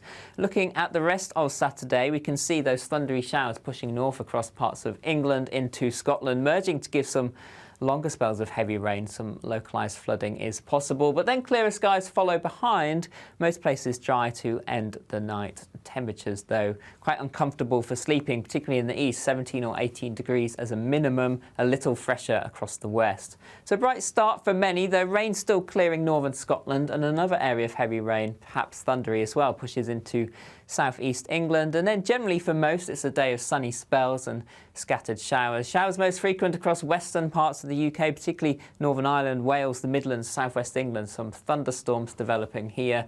Hail, gusty winds, some localised flooding is possible. So do take care. And temperatures on the warm side, but a little lower than Saturday. Those thundery showers continue to push north through the evening, so we could see some localised disruption before these clear and ease away as we head into the early hours. So again, for many, it will be a dry night with plenty of clear skies, but it will keep temperatures up despite this, 14 or 15 degrees as a minimum temperature across parts of England and Wales, a little cooler across Scotland where we have a little more cloud and rain. So it means a sunny start to Monday for many of us, though we do have rain clearing northern Scotland once again, and then further showery rain starting to push in from the west as we move through the day, and it turns more unsettled Tuesday and Wednesday. A brighter outlook with Boxed Solar. Proud sponsors of weather on GB News. And thank you for that, Greg. There's loads more coming up yet on today's show, including police forces in England and Wales will have more power to sack officers who don't meet their standards. But will this do anything to improve public trust in the police? All of that and more to come. I'm Martin Daubney, and you're watching and listening to GB News, Britain's news channel.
Good afternoon. It's 1:31. I'm Rory Smith in the GB newsroom. The Prime Minister has made it clear that the UK discourages the use of cluster munitions after the US President agreed to send them to Ukraine. Joe Biden stands by his decision, thus despite criticism from human rights groups. Rishi Sunak, who will be meeting Mr Biden in London on Monday ahead of the NATO summit, says Britain is supporting Kyiv in other ways. UK is signatory to a convention which prohibits the production or use of cluster munitions and discourages their use. We will continue to do our part to support Ukraine against Russia's illegal and unprovoked invasion. We've done that by providing heavy battle tanks and most recently long-range weapons, and hopefully all countries can continue to support Ukraine. Two protests opposing plans to house 500 asylum seekers on a barge at Portland Port in Dorset are taking place. It's understood the Bibby Stockham barge could arrive this week. It's part of the government's plans to move migrants out of hotel rooms with the aim of reducing the cost on the public purse. That's as 686 people crossed the channel yesterday, the highest daily number this year, bringing the total to more than 12,000. The BBC is reportedly investigating a claim that one of its well-known presenters paid a teenager for explicit pictures. It's alleged the man paid more than £35,000 for the images, with the Sun saying the young person was 17 years old. In a statement, the BBC said it takes any allegations very seriously and it will act on any information that comes to light. That's the latest, but you can get more on all of those stories by visiting our website, gbnews.com. Now, though, back to Martin.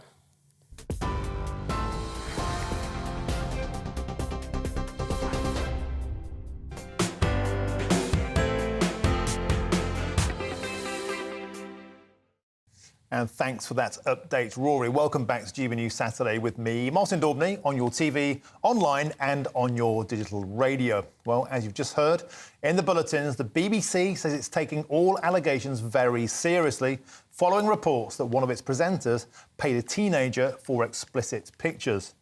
The Sun newspaper reports the unnamed star has been accused of paying a teenager more than £35,000 in exchange for sexual material. The newspaper say the teen's family complained to the broadcaster last month. Well, joining me now is GB News national reporter Theo Chikomba. Theo, can you give us some detail on this story, please?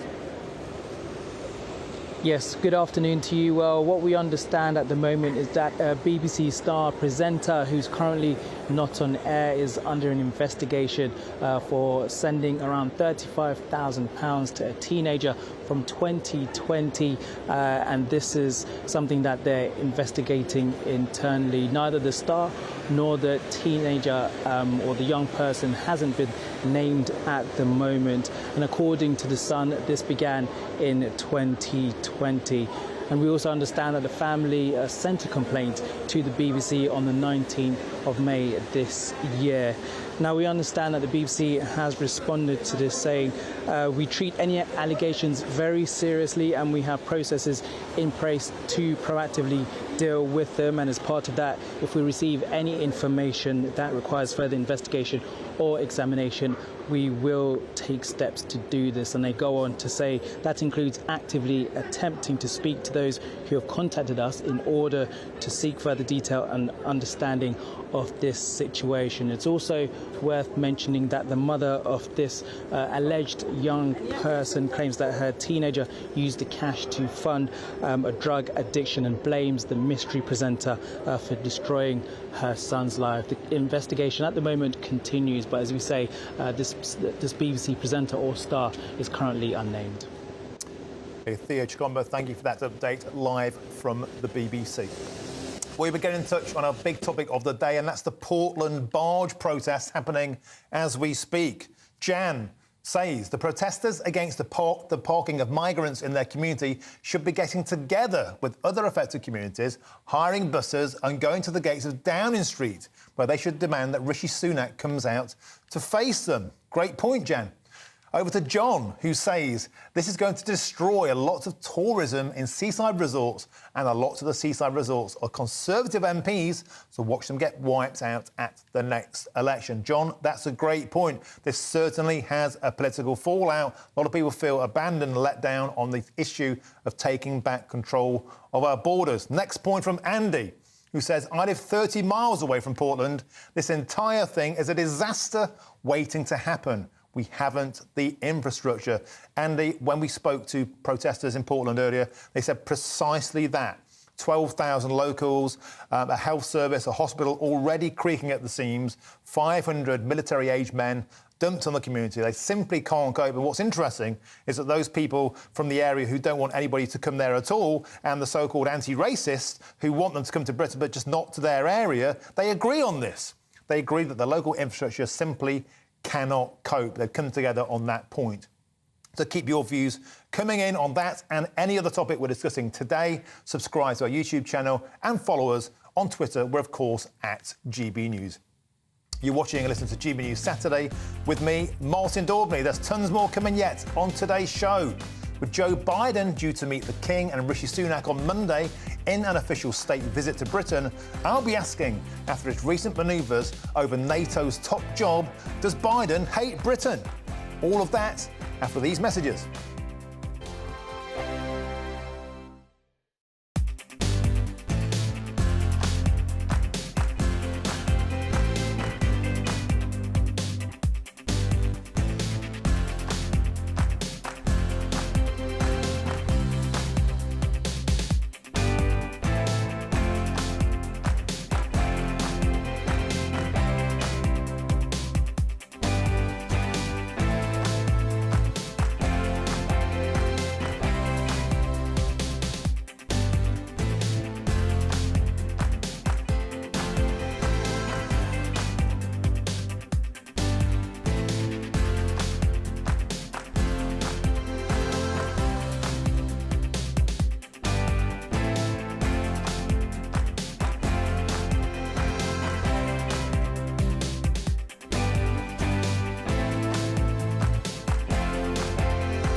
Welcome back to GB News Saturday with me, Martin Daubney, on your TV, online and on your digital radio.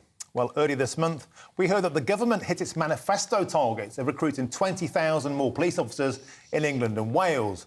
But now, at least 2,000 cops in England and Wales could be sacked in in a new vetting revamp across the country.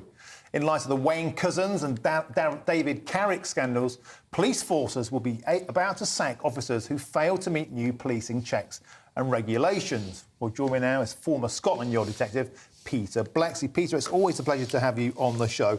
Can we start with the numbers? So it's 500 currently suspended or inactive on the Met. They employ a quarter of the officers in England and Wales, so therefore they're saying it's 2,000 officers. What types of offences are we talking about? Well, some people that are suspended or on restricted duties, they're two separate things, and on full pay, all of them, I hasten to add. So the wage bill for these officers who are ineffective, not doing anything, is absolutely enormous.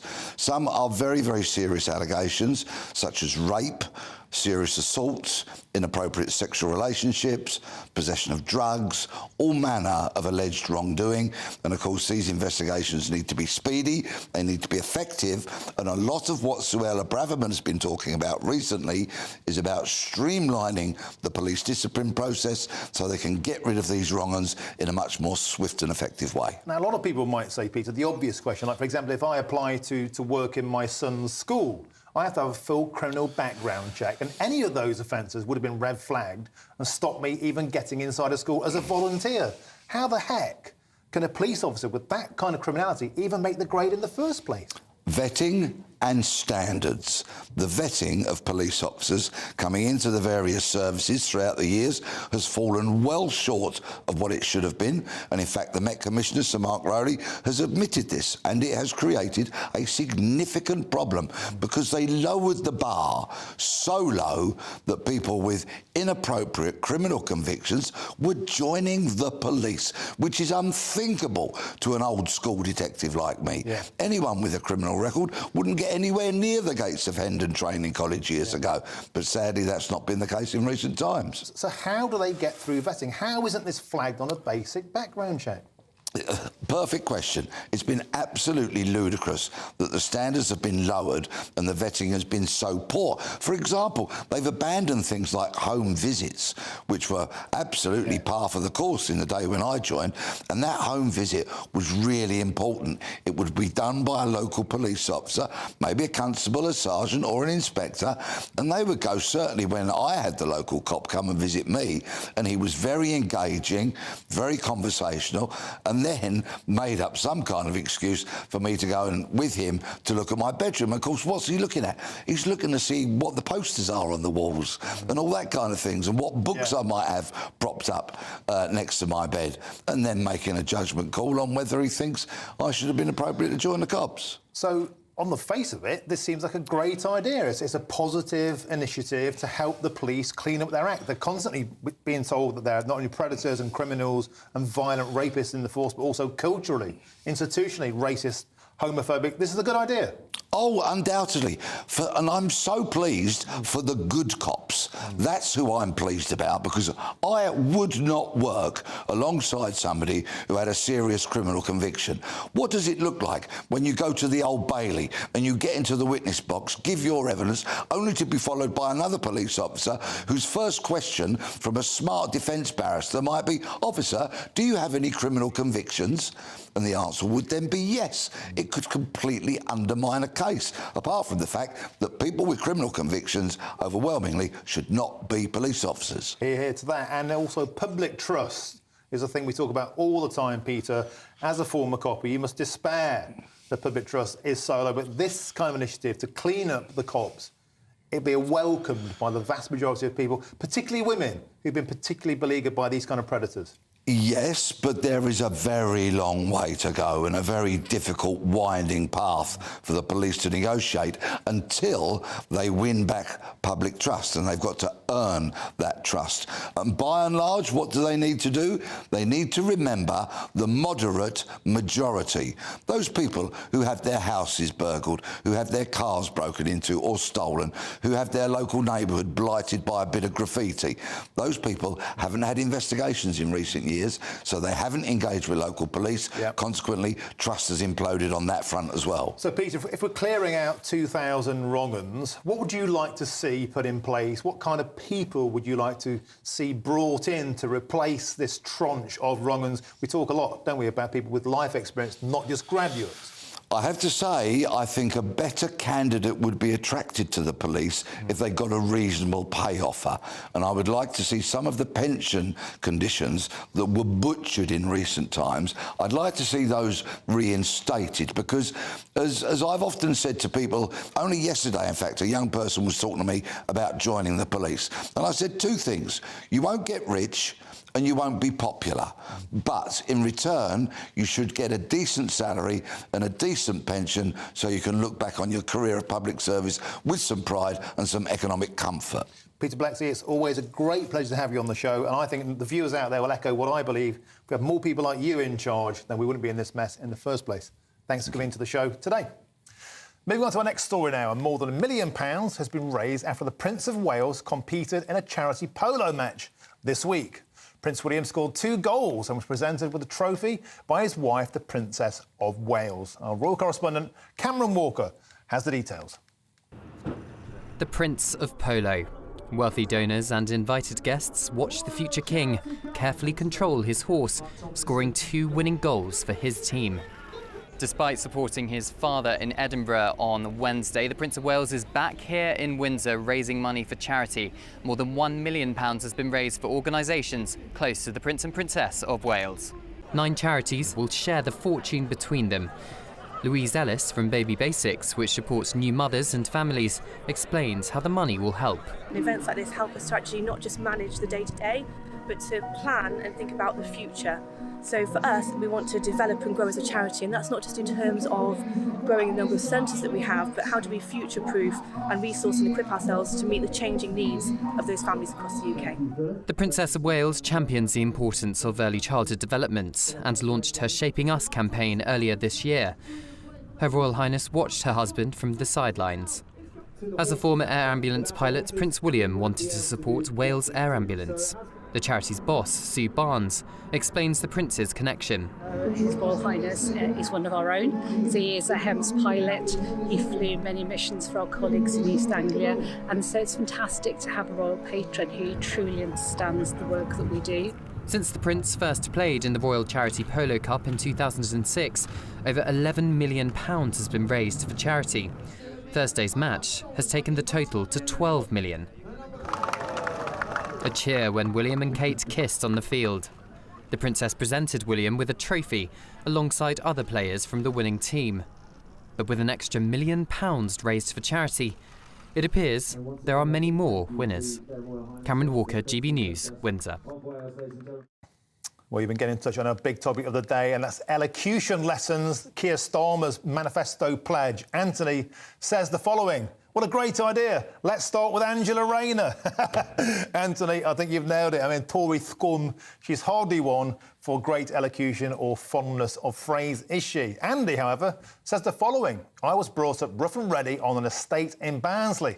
The best education and confidence building experience I ever had. And do you know what, Andy, I echo that, and I was saying earlier, what I don't want is to churn out identikit people with the same voices. Didn't we do that in the 40s and 50s? I love regional dialect. I think say it as you see it and not be afraid to speak from your local dialect. Next point from James, who says, speaking well isn't enough, however. Many class barriers still exist. That's a great point. We can change the way that we speak, but will we change the way that we're perceived and welcomed? Still a lot of snobbery in Britain, especially against the white working classes. Keep your views coming in. Subscribe to our YouTube channel and follow us on Twitter. We're, of course, at GB News. Moving on to our next story. The White House says President Joe Biden will travel to London this Monday and will meet with the King and Prime Minister Rishi Sunak during his visit. But has the trip become sour already? Well, the President is pushing for EU Chief Ursula von der Leyen to be installed as the next NATO Secretary-General after blocking the UK candidate, Ben Wallace. Well, is this a harmless push for stronger Europe in defiance of Russia, or another shameless snub by Sleepy Joe. Well, joining me now to discuss this is the chair of the Republicans overseas, Greg Swenson. Greg, it's always a pleasure to see you. So, Sunak is going to be taking Biden on board. It's nice of Biden to come over to visit Charles. He actually snubbed the coronation. Can we expect anything of substance out of this, or is it just another fleeting photo call? I think it's more of a photo op. I wouldn't expect much of it. I'd definitely manage expectations on this thing. And as we have discussed before, President Biden is no friend of the UK.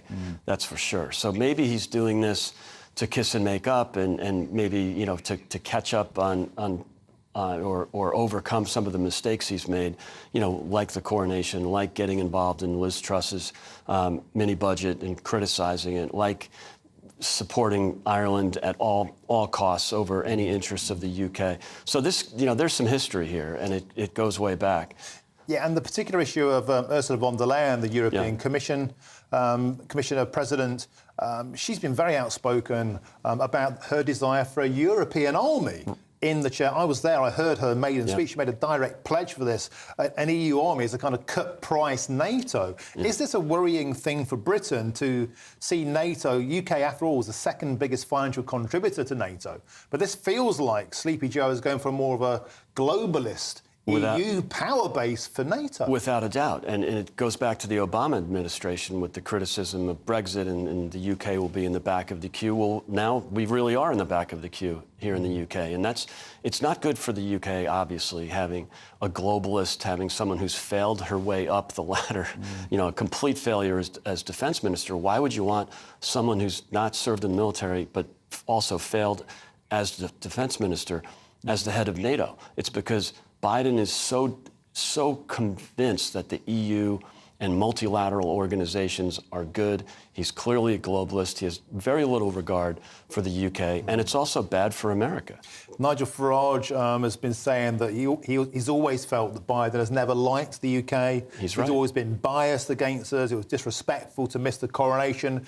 Will this repair those kind of damages, or is it a fleeting photo call on his way to a UN convention? Look, if he tries, then good for him. I don't think it will repair it. I think he's been, you know, somewhat flippant about Prime Minister Sunak. He didn't get his name right at one of their meetings. He has very little regard for the UK, and he's obsessed and loves globalists and loves the EU. So this is bad for the UK, and it's, as I said, bad for America in the long run. And he called him Rashid Sunak, I believe. It's a Chinook helicopter. And he called him Mr. President. So I guess he gave him a bit of a promotion. Doesn't really know his history. You'd think someone that's obsessed with identity politics would get a name correct if it's an ethnic minority.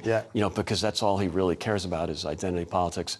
And that's why, another reason he's endorsing Ursula, because she's a woman. And Dr. Jill is supposedly friends with Ursula.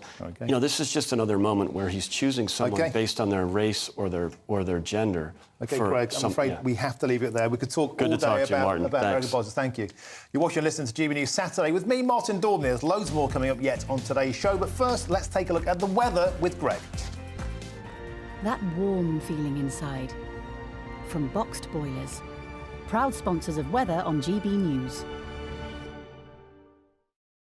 Hello there, I'm Greg Dewhurst and welcome to your latest GB News weather forecast. We've got heavy showers and thunderstorms in the forecast through the rest of this weekend, though there will be some warm, if not hot, spells of sunshine in between. And looking at the bigger picture, low pressure sits to the west of the UK. It's drawing in that hot and humid air from the near continent, allowing those shower clouds to develop, thunderstorms, some localised disruption possible over the coming days.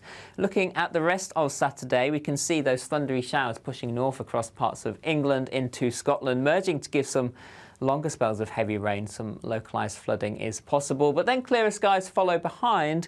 Most places dry to end the night. Temperatures, though, quite uncomfortable for sleeping, particularly in the east, 17 or 18 degrees as a minimum, a little fresher across the west. So bright start for many, though rain still clearing northern Scotland, and another area of heavy rain, perhaps thundery as well, pushes into southeast England. And then generally for most, it's a day of sunny spells and scattered showers. Showers most frequent across western parts of the UK, particularly Northern Ireland, Wales, the Midlands, southwest England. Some thunderstorms developing here. Hail, gusty winds, some localised flooding is possible. So do take care. And temperatures on the warm side, but a little lower than Saturday. Those thundery showers continue to push north through the evening, so we could see some localised disruption before these clear and ease away as we head into the early hours. So again, for many, it will be a dry night with plenty of clear skies, but it will keep temperatures up despite this, 14 or 15 degrees as a minimum temperature across parts of England and Wales, a little cooler across Scotland where we have a little more cloud and rain. So it means a sunny start to Monday for many of us, though we do have rain clearing northern Scotland once again, and then further showery rain starting to push in from the west as we move through the day, and it turns more unsettled Tuesday and Wednesday, heavy and thundery showers, temperatures starting to feel fresher. That warm feeling inside. From Boxed Boilers, proud sponsors of weather on GB News. And that was Greg Dewhurst. Thank you very much for that update, Greg. Loads more coming yet on the show this afternoon. With the never-ending interest rate rises, I'll be asking what the economic chaos means for your mortgage. All of that to come. I'm Martin Daubney, and you're watching and listening to GB News, Britain's news channel.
Hello and welcome to GB News Saturday. I'm Martin Daubney. For the next 3 hours, I'll be keeping you company on TV, online and on your digital radio. Coming up this final hour, no big tax cuts before the next election, as the Chancellor admits halving inflation is proving harder than he expected. But is this the last nail in the coffin for the Tories?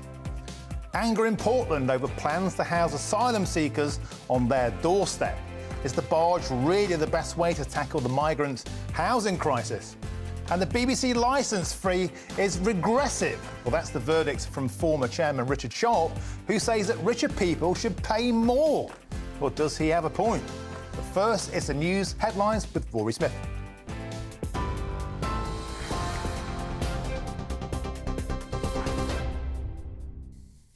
Thank you very much, Martin. The Prime Minister has made it clear that Britain discourages the use of cluster munitions after the US President agreed to send them to Ukraine.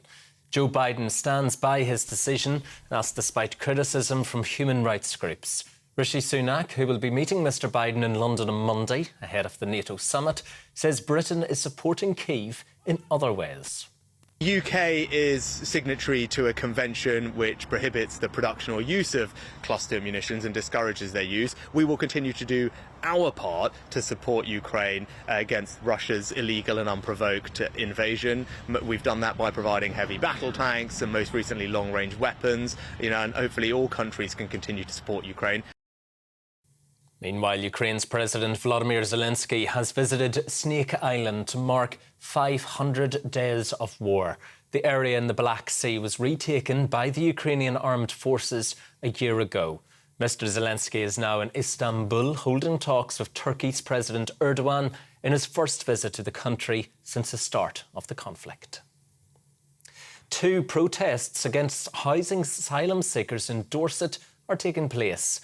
Stand Up to Racism Dorset and the No to the Barge group are opposed to the plans to house 500 asylum seekers on a barge at Portland Port. It's understood the Bibby Stockham barge could arrive as early as this week. It's part of the government's plans to move migrants out of hotel rooms with the aim of reducing the cost on the public purse. That's as 686 people crossed the channel yesterday, the highest daily number this year, bringing the total to more than 12,000. The BBC is reportedly investigating a claim that one of its well-known presenters paid a teenager for explicit pictures. It's alleged the man paid more than £35,000 for the images, with the Sun saying the young person was 17 years old. The newspaper says the teen's family complained to the broadcaster in May.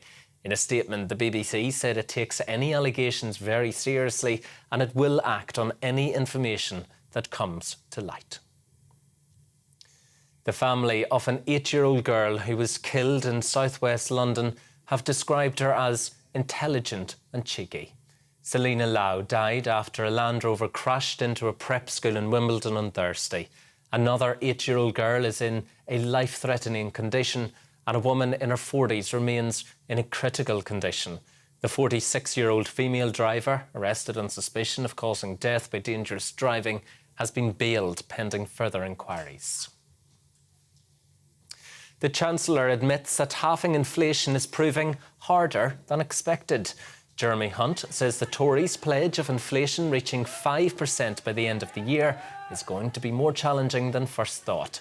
Mr Hunt also says tax cuts can't be introduced if it makes the battle against inflation more difficult. Inflation remains at 8.7%. And the government has released an online video in a bid to stop fly tipping.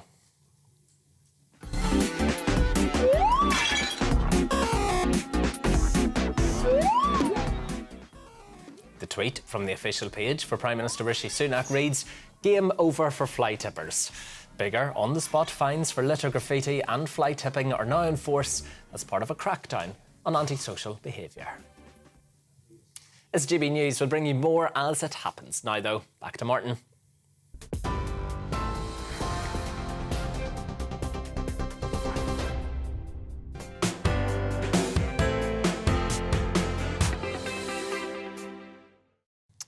Well, thank you very much, Rory, for that update. Let's get stuck now into today's big topics.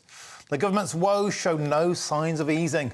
The Chancellor has ruled out any big tax cuts before the next general election and admits that halving inflation is proving harder than expected. Jeremy Hunt conceded he can't bring in tax cuts if it makes the battle against inflation more difficult. The Prime Minister says the government is being forced to take difficult decisions. I know, of course, that the biggest challenge households face right now is with the cost of living. That's why it's so important that we do bring inflation down. It's what's making people poorer. It's eating the money in their pockets, eroding their savings, and that doesn't mean it's always easy. I want to be honest with people. Tackling inflation, halving inflation means making difficult decisions, but they're the right long-term decisions for the country, because ultimately, if we don't do that, it will just make the situation worse and it will last for longer. That's not going to do anyone any good. And inflation isn't Rishi Sunak's only concern. He's also under pressure from his cabinet colleagues to increase public sector pay. Well, join me now is GB News senior political commentator Nigel Nelson. So, Nigel, the Conservative Party, the so-called party of small tax, we have the highest tax regime since World War II. We have clamours for public sector pay increases. Do we think we got a Tory party at the last election, or did we end up with Jeremy Corbyn in power? Well, I mean, I think that we have to rule out tax cuts, whoever's in power. I mean, the problem is that we've hit a perfect storm when it comes with inflation. So it's partly to do with the war in Ukraine, partly to do with the disruption in supply lines following COVID. So those are all the difficulties that any government will face. So I don't think you'll get tax cuts in a Labour government or a Tory one. But no, everyone likes lower taxes. The Tories normally promise it. This time they're not going to be able to. That Sunak made to the cost of living, inflation, controlling borders. He's disastrously failed on all five. I mean, there's no wonder that the poll in today's Express, Nigel, is saying that only a third of 2016 Leavers will vote Tory at the next general election. 44% of the 2019 Tories feel completely abandoned by the Conservative Party. Here's a party uttering its death rattle, isn't it? I think that's where we are at the moment, yes. I mean, with Labour sort of 26 points ahead in the polls, it's hard to see how the Tories can catch up between now and the next election. But never say never in politics, and I'm sure Rishi Sunak's an optimist about this. But yes, I mean, his five pledges are a bit of a hostage to fortune, that he probably will bring NHS waiting lists down a bit. He probably will be able to reduce government debt. All being well, we might have a bit of economic growth. But when it comes down to halving inflation and stopping the boats, it doesn't look like he's going to meet those two. So it doesn't. And onto those public sector pay rises, don't forget, that's what's causing spiralling inflation, more money in people's pockets. So it just seems to me, I'm no economist, but clearly neither are they.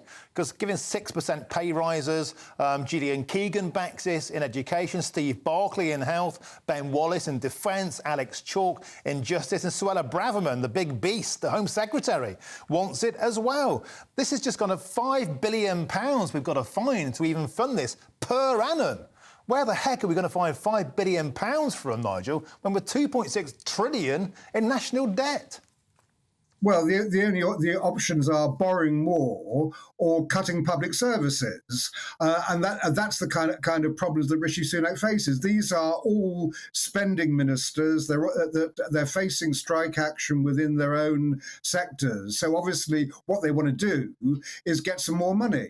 Now, bear in mind that the kind of increases we're talking about are around 6%, 6.5% for teachers. Now, that is below the rate of inflation. So it shouldn't be too inflationary. And also you can point out to pensioners who've had a 10% rise thanks to the triple lock. So on the basis of that, when it comes to fairness, you'd think that public sector workers, given their own pay review bodies are recommending this, should actually get the money. Yeah, it'd be nice as well if any of them believed in Brexit. We're having a debate on that right after this. But finally, somebody else has had a bit of a nightmare this week. Your friend Keir Starmer done another U-turn, this time on ULEZ. Yes, I mean, where he's got to is actually where he should have been in the first place, which is that ULEZ is there because Sadiq Khan has an obligation, a legal obligation, to improve air quality in London. So that is where Keir Starmer says we ought to be. The problem, obviously, is what happens when you extend it to people in neighbouring counties who don't vote for the mayor, so they've had no say in ULEZ. They're not part of the scrappage scheme, which is worth £110 million, but needs to be extended now to actually help them out. So understandably, they're angry about it. But if you want to improve air quality, you really are going to need to bring in ULEZ. Well, another day, another U-turn. We've seen similar U-turns on Brexit. The guy who championed the people's vote suddenly is Mr. Let's Get Brexit Done. On gender identity, he changed his mind when it went down like a cup of cold sick in Scotland, didn't he? He changed his mind on that. And now we've seen also on net zero. He's done a U-turn on the Scottish drilling sites because guess what? They'd quite like to be wealthier in Scotland. All I would say to you, Nigel, just to conclude on this, will the real Keir Starmer please stand up? I think nobody really knows what he stands for. Well, this is a constant complaint, and I think that might have been fair enough a year ago. But Labour have come out with a whole load of policies in the interim. One of the problems is the Tories keep nicking them. So one of the things that Labour would have done was to double, say, medical school places to 15,000. Oh, guess what? Steve Barclay's just gone and done that. So every time Labour comes up with a policy, the government tries to grab it. So you can understand why they want to keep a few things under wraps before the election manifesto. OK, Nigel Nelson, thank you for joining us. I think a lot of people out there might be thinking the choice between Labour and the Tories at the moment feels like, do you want to be hung or do you want to be shot? Let's move on quickly to our big debate of the day. The Prime Minister has been warned to start bigging up the benefits of Brexit. Finally, will face a near wipeout at the next general election. According to reports, desperate Tory MPs say Sunak has to move off the gloom and doom agendas pushed by the Remainers in Westminster. We're joining me now as former Brexit Party MEP Ben Habib and former editor of Labour List Peter Edwards. Ben, I'm going to start with you as somebody who sacrificed your career to go to Brussels to try and get Brexit done. We're hearing now there's a revolt amongst the blue-collar Conservatives. They don't believe Sunak's got any real faith in Brexit. Would you agree? Sunak is not a Conservative, he's not a Brexiteer, and he's most certainly not a Unionist. Sunak is the antithesis of the Prime Minister we'd want in office, trying to deliver a bold, independent, nimble trading nation that the United Kingdom needs to be. The man is ideologically devoid. He's committed to governing through independent bodies which are unaccountable, through supranational institutions which again take away, take away the voice of the people. No, Sunak is not a Brexiteer by any stretch whatsoever. So just to give you some examples, he promised that within 100 days of taking over as Prime Minister, he would have ejected 4,800 EU regulations. Remember, these are EU regulations made by Brussels and adopted verbatim without any debate in Parliament in our statute books. He's U-turned on that completely. He said he'd sort out Northern Ireland, the border down the Irish Sea. Well, today, thankfully, at last, people are beginning to realise that his so-called Windsor Framework, which he purported to be this fantastic solution, is actually nothing more than cementing in the partition between Great Britain and Northern Ireland. What kind of Prime Minister partitions the United Kingdom and tells the people that actually he's brought the United Kingdom together? That is the most monstrous lie that any leader could promote against the interests of the United Kingdom. Absolutely abominable. Northern Ireland has been left behind in the EU, subject to foreign laws made by a foreign legislature and enforced by a foreign court. And then Sunak, on top of that, you touched on it with Nigel Nelson, Sunak presided as Chancellor over the biggest explosion in national debt in history. Sunak presided over the creation of these high taxes that you said, Martin, are the highest since World War II. And he wants us to trust him with fixing the economy. And by the way, cutting taxes is a prerequisite to fixing the economy. We're not going to get out of this hole by ever-decreasing circles of wealth. We need the economy growing, and the only way to do it is to cut taxes. So Sunak doesn't understand basic conservative principles. He's done everything he can to frustrate Brexit, and he most certainly is not a unionist. The man is in the wrong party. He should either cross the floor, join the Labour Party, which Nigel kind of suggested he's trying to do by nicking all the policies that Labour comes up with. I mean, isn't that hilarious? The Conservatives being accused of nicking Labour's policies. You've just got two cheeks of the same backside in office, haven't you? That's what you've got in Westminster. And no, Sunak fails on all counts. Sunak's got to go, and I think he will lose his seat in the next election. Apart from that, you're a huge fan of the guy. Peter, let's bring you in. So, no love lost there from Ben, but what about this notion of actually getting Brexit, or at least standing on a platform of it? We're hearing a revolt, particularly in the Red Wall. A lot of first-timers from 2019 very, very fearful of losing their seat when they were looking at, they felt, down the barrel of 2 or 3 terms. But this isn't necessarily going to go away for Keir Starmer, is it? I mean, we hinted there about what does he actually stand for on Brexit. Do you think that will still be an issue at this election, or is Brexit yesterday's news to Labour voters? I don't think it's yesterday news, but the Brexit dream is going sour. And Ben is always very polite and reasonable towards me, but I don't think his answer was entirely reasonable. And it's indicative, really, of how badly the Brexit dream is going wrong. There are people like me who voted Remain but accept the result. But Ben is a very intelligent person. He has a lot of stats at his fingertips, but he ended up in a place where he said Rishi Sunak isn't a Brexiteer, although he voted for Brexit. He called him a liar and then ended up making jokes about buttons and buttocks, or buttocks and bottoms. So to me, that's not really an articulate defence of Brexit on policy. And hold on, you gave Ben a long stint. So is it going to be an issue for Labour? I think it will be for everyone, because we're all poorer, aren't we? We're all poorer as a result of Brexit. Except we're not. We're not poorer. I didn't interrupt Ben. We're all poorer, and the OBR said we'll be 4% poorer. And that's just a fact by an independent forecaster, not an assertion. Ben? That is utter nonsense. The OBR forecast in 2021, before we'd actually emerged properly from lockdown, that the economy would, over time, be 4% smaller as a result of Brexit.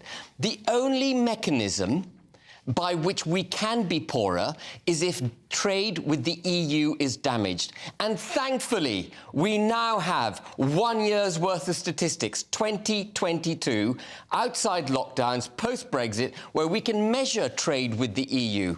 And guess what? Exports to the EU were up from 300 billion in 2019 before we left to 340 billion in 2022.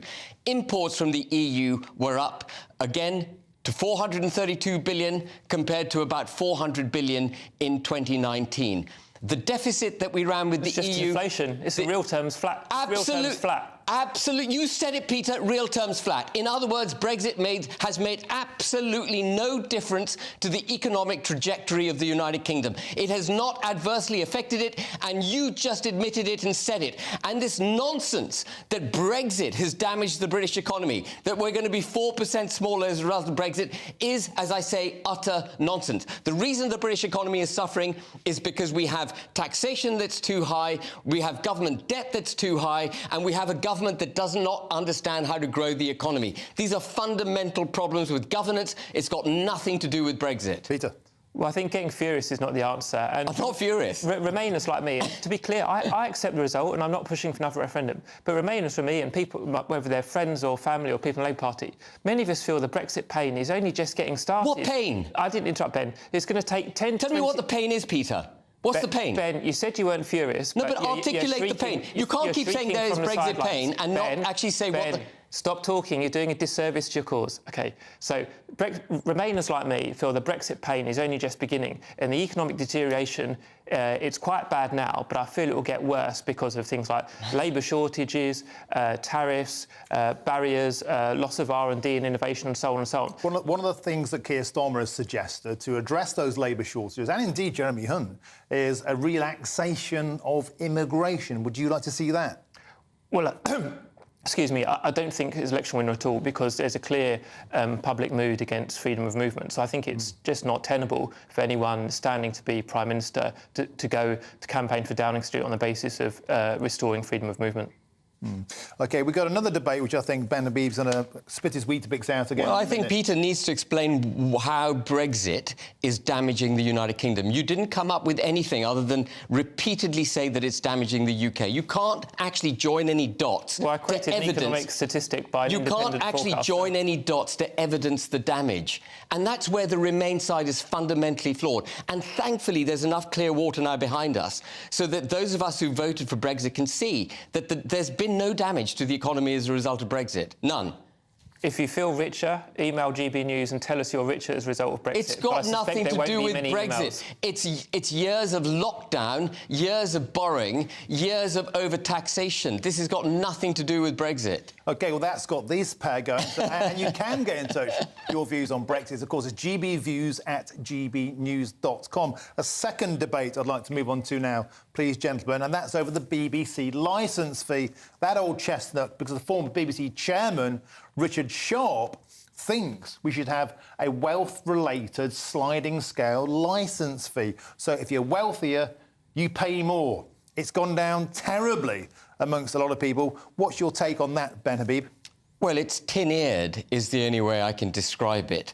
The BBC used to be a first-class public sector broadcaster on which we could rely for independence and unbiased reporting. It has become a voice box, effectively, for left-wing socialist, with the exception of a few programmes, by the way, and there are a few really good programmes that come out of the BBC, but generally it's become an apologist for left-wing politics. And what it needs to do, actually, is have its licence fee abolished, and it needs to compete with the other channels like GB News and enter a level playing field for, commerce. That's what it needs to do. So, Peter, should it go to the free market, or do you like the idea of wealthier people paying more to relieve the burden on the poorer? I'm uncomfortable with the idea of chipping away at universal benefits, and I disagree with a lot of what Ben said, but in terms of the actual question, so this is a proposal by Richard Sharp, former banker, who stepped down, and I think disgrace might be calling it too strong, but he certainly acted improperly in terms of his role in perceptions of conflict of interest around the Boris Johnson loan. Let's not get into the weeds of that, but it's not the right proposal, because coming from the left, I'm uncomfortable. If you start chipping away at universal benefits, that sets a precedent. And briefly, bear in mind, there are a lot of people who might be judged wealthy by their housing assets, but in their 80s may have an extremely low income and live on their own. And what about Ben's allegation there of political bias towards the liberal left, the Remain side of the spectrum, something we hear a lot about? And that's what is certainly making a lot of Conservatives, a lot of Brexiteers, really question not only the value of giving more money to the BBC, but massive pay rises to people like Gary Lineker. Well, there's a couple of different things going on. So personally, I don't think anyone in the BBC should earn more than the Prime Minister, which is a little over 100k. I just don't think it's necessary. And I don't think anyone at the BBC should earn £1 million plus sum at all. I think it is indefensible, and that applies in good times and bad, because it's a public broadcaster and it's our service. But I don't see a bias at all. What we've got to be clear is that governments always fall out of the BBC, Tony Blair, Thatcher and the government of today, but there's a separate crying foul from the Brexit right because they feel they're treated unfairly. But again, it's because the Brexit dream is turning sour. OK. There it goes again. Give me one fact about Brexit which evidences your thesis that Brexit is turning sour, that it has damaged the country. Give me just one fact. Well, I'll give you two. I'll repeat the one I said earlier, which is the independent OBR said the economy will be 4% smaller. But it's not. The other one. But Ben, I don't interrupt you. But Ben, you're detracted by speaking from the sidelines because someone disagrees with you. That detracts from the cause you're trying to advance. No, you don't have to explain the art of debating to me, Peter. What you need to do is come up with some facts. A forecast by the OBR. I'm not going to stop talking. A forecast by the OBR is not a fact. Come up with a fact, Peter. Evidence. It's something that eludes you. Martin, evidence. I think I'm doing your job slightly for you. You should be controlling Ben's guest. No, I'm enjoying you going for it. The other one, of course, from very recent years, we know we've had shortages in several industries, particularly around HGV drivers, and that's been explicitly related to the flow of labour from mainland Europe since 2016. OK, finally, Ben, on the BBC licence, presumably, I don't want to make presumptions about your income, you'd fall into this bracket. How do you feel about giving more money to Lineker & Co? Well, if they did make it a progressively based fee, I would simply cancel my TV licence. I'm on the verge of doing it anyway.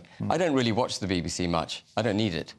OK, well, I think we're going to have to call it there, gentlemen. Very, very lively debate. Thank you both for coming in. I think nice and fair and balanced. We try and do that on BBC. Peter and Ben, thank you for joining us today on GB News. Thank you. Well, you watch and listen to GB News Saturday with me, Martin Daubney. There's loads more yet to come on today's show. But first, let's take a look at the weather with Greg Dewhurst. That warm feeling inside. From Boxed Boilers, proud sponsors of weather on GB News. Hello there, I'm Greg Dewhurst and welcome to your latest GB News weather forecast. We've got heavy showers and thunderstorms in the forecast through the rest of this weekend, though there will be some warm, if not hot, spells of sunshine in between. And looking at the bigger picture, low pressure sits to the west of the UK. It's drawing in that hot and humid air from the near continent, allowing those shower clouds to develop, thunderstorms, some localised disruption possible over the coming days. Looking at the rest of Saturday, we can see those thundery showers pushing north across parts of England into Scotland, merging to give some longer spells of heavy rain. Some localised flooding is possible, but then clearer skies follow behind. Most places dry to end the night. Temperatures, though, quite uncomfortable for sleeping, particularly in the east, 17 or 18 degrees as a minimum, a little fresher across the west. So bright start for many, though rain still clearing northern Scotland, and another area of heavy rain, perhaps thundery as well, pushes into southeast England. And then generally for most, it's a day of sunny spells and scattered showers. Showers most frequent across western parts of the UK, particularly Northern Ireland, Wales, the Midlands, southwest England. Some thunderstorms developing here. Hail, gusty winds, some localised flooding is possible. So do take care. And temperatures on the warm side, but a little lower than Saturday. Those thundery showers continue to push north through the evening, so we could see some localised disruption before these clear and ease away as we head into the early hours. So again, for many, it will be a dry night with plenty of clear skies, but it will keep temperatures up despite this, 14 or 15 degrees as a minimum temperature across parts of England and Wales, a little cooler across Scotland where we have a little more cloud and rain. So it means a sunny start to Monday for many of us, though we do have rain clearing northern Scotland once again, and then further showery rain starting to push in from the west as we move through the day. And it turns more unsettled Tuesday and Wednesday, heavy and thundery showers, temperatures starting to feel fresher. That warm feeling inside. From Boxed Boilers, proud sponsors of weather on GB News. And thank you, Greg Dewhurst. Well, there's loads more coming up yet on today's show as anger builds among residents of Portland ahead of the expected arrival of the Bibby Stockholm. The barge will home hundreds of illegal immigrants. All of that and more to come. I'm Martin Daubney, and you're watching and listening to GB News, Britain's news channel.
Good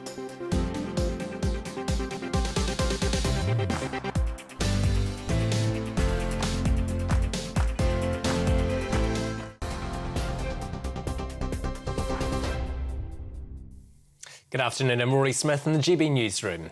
The Prime Minister has made it clear that the UK discourages the use of cluster munitions after the US President agreed to send them to Ukraine. Joe Biden stands by his decision, that's despite criticism from human rights groups. Rishi Sunak, who'll be meeting Mr Biden in London on Monday ahead of the NATO summit, says Britain is supporting Kyiv in other ways. The UK is signatory to a convention which prohibits the production or use of cluster munitions and discourages their use. We will continue to do our part to support Ukraine against Russia's illegal and unprovoked invasion. We've done that by providing heavy battle tanks and most recently long-range weapons, and hopefully all countries can continue to support Ukraine. Two protests opposing plans to house 500 asylum seekers on a barge at Portland Port in Dorset are taking place. It's understood the Bibby Stockholm barge could arrive as early as this week. It's part of the government's plans to move the migrants out of hotel rooms with the aim of reducing the cost on the public purse. That's as 686 people crossed the channel yesterday, the highest daily number this year, bringing the total to more than 12,000.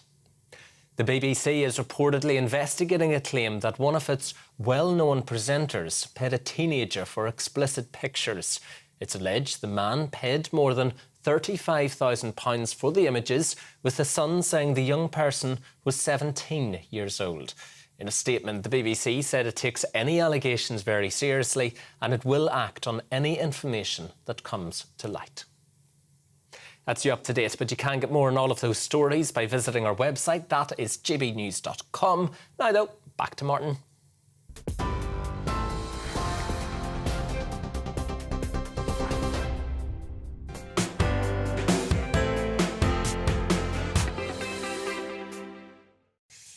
Yeah, thanks for that, Rory. Welcome back to GB News Saturday with me, Martin Daubney, on your TV, online and on your digital radio. Now, Portland locals continue to voice their anger at a plan to house asylum seekers on their doorstep. Two protests are taking place on the same day right now as we speak, with residents fearing the conditions on the migrant barge are inadequate.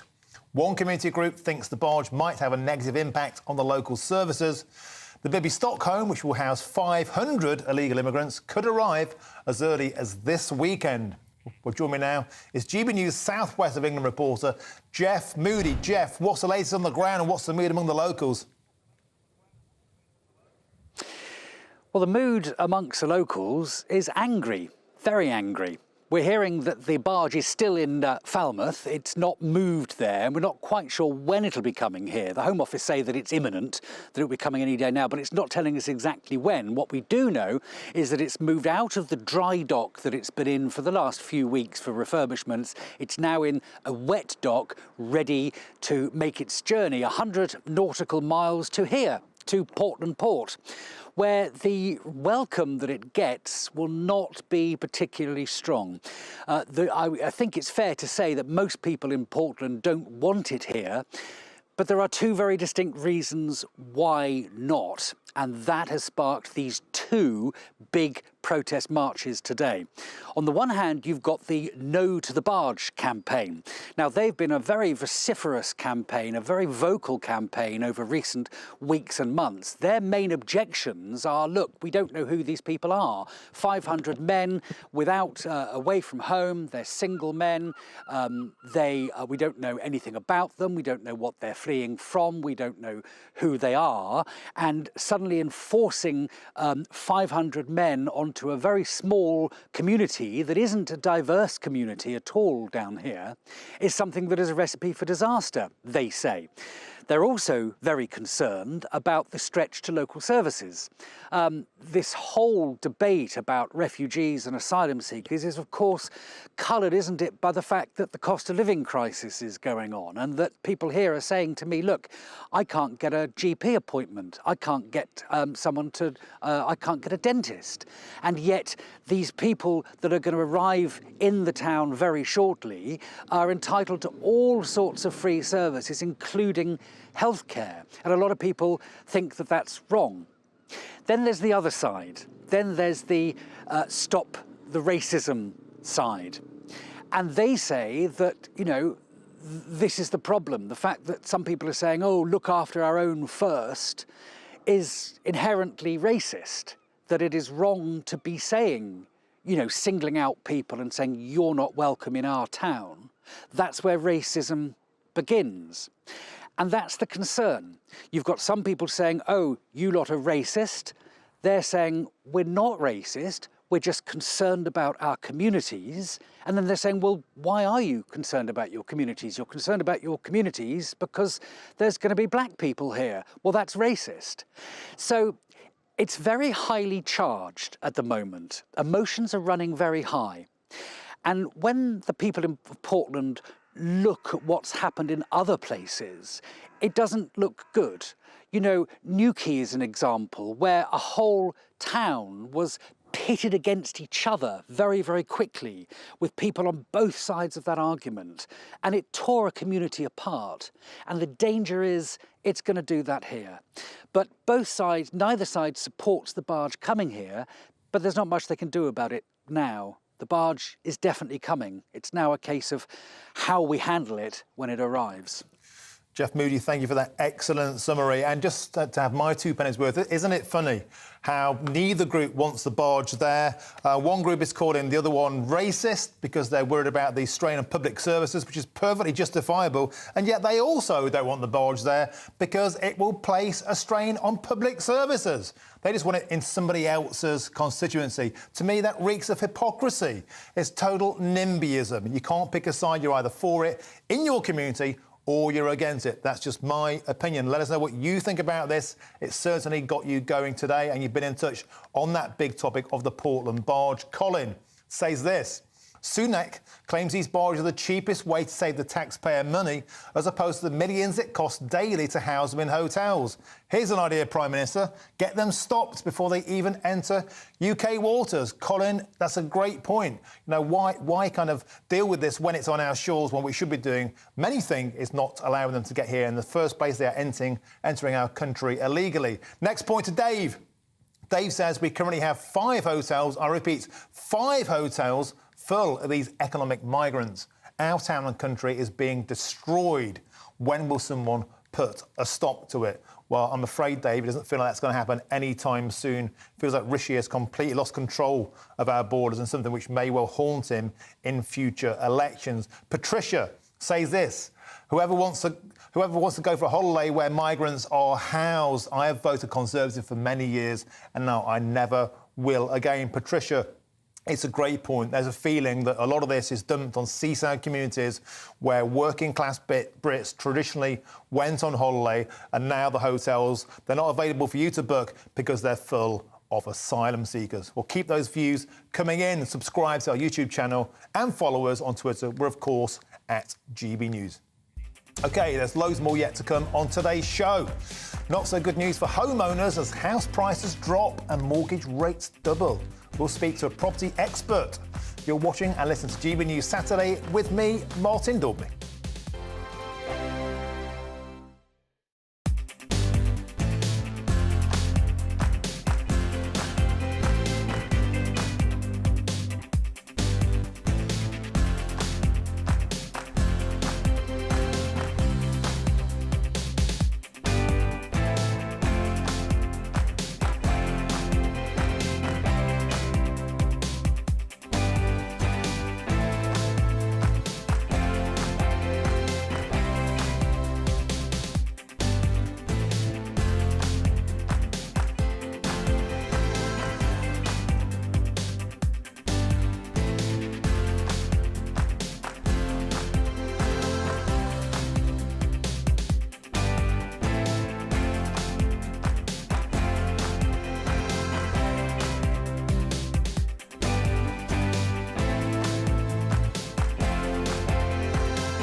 And welcome back to GB News Saturday with me, Martin Daubney, on your TV, online and on your digital radio.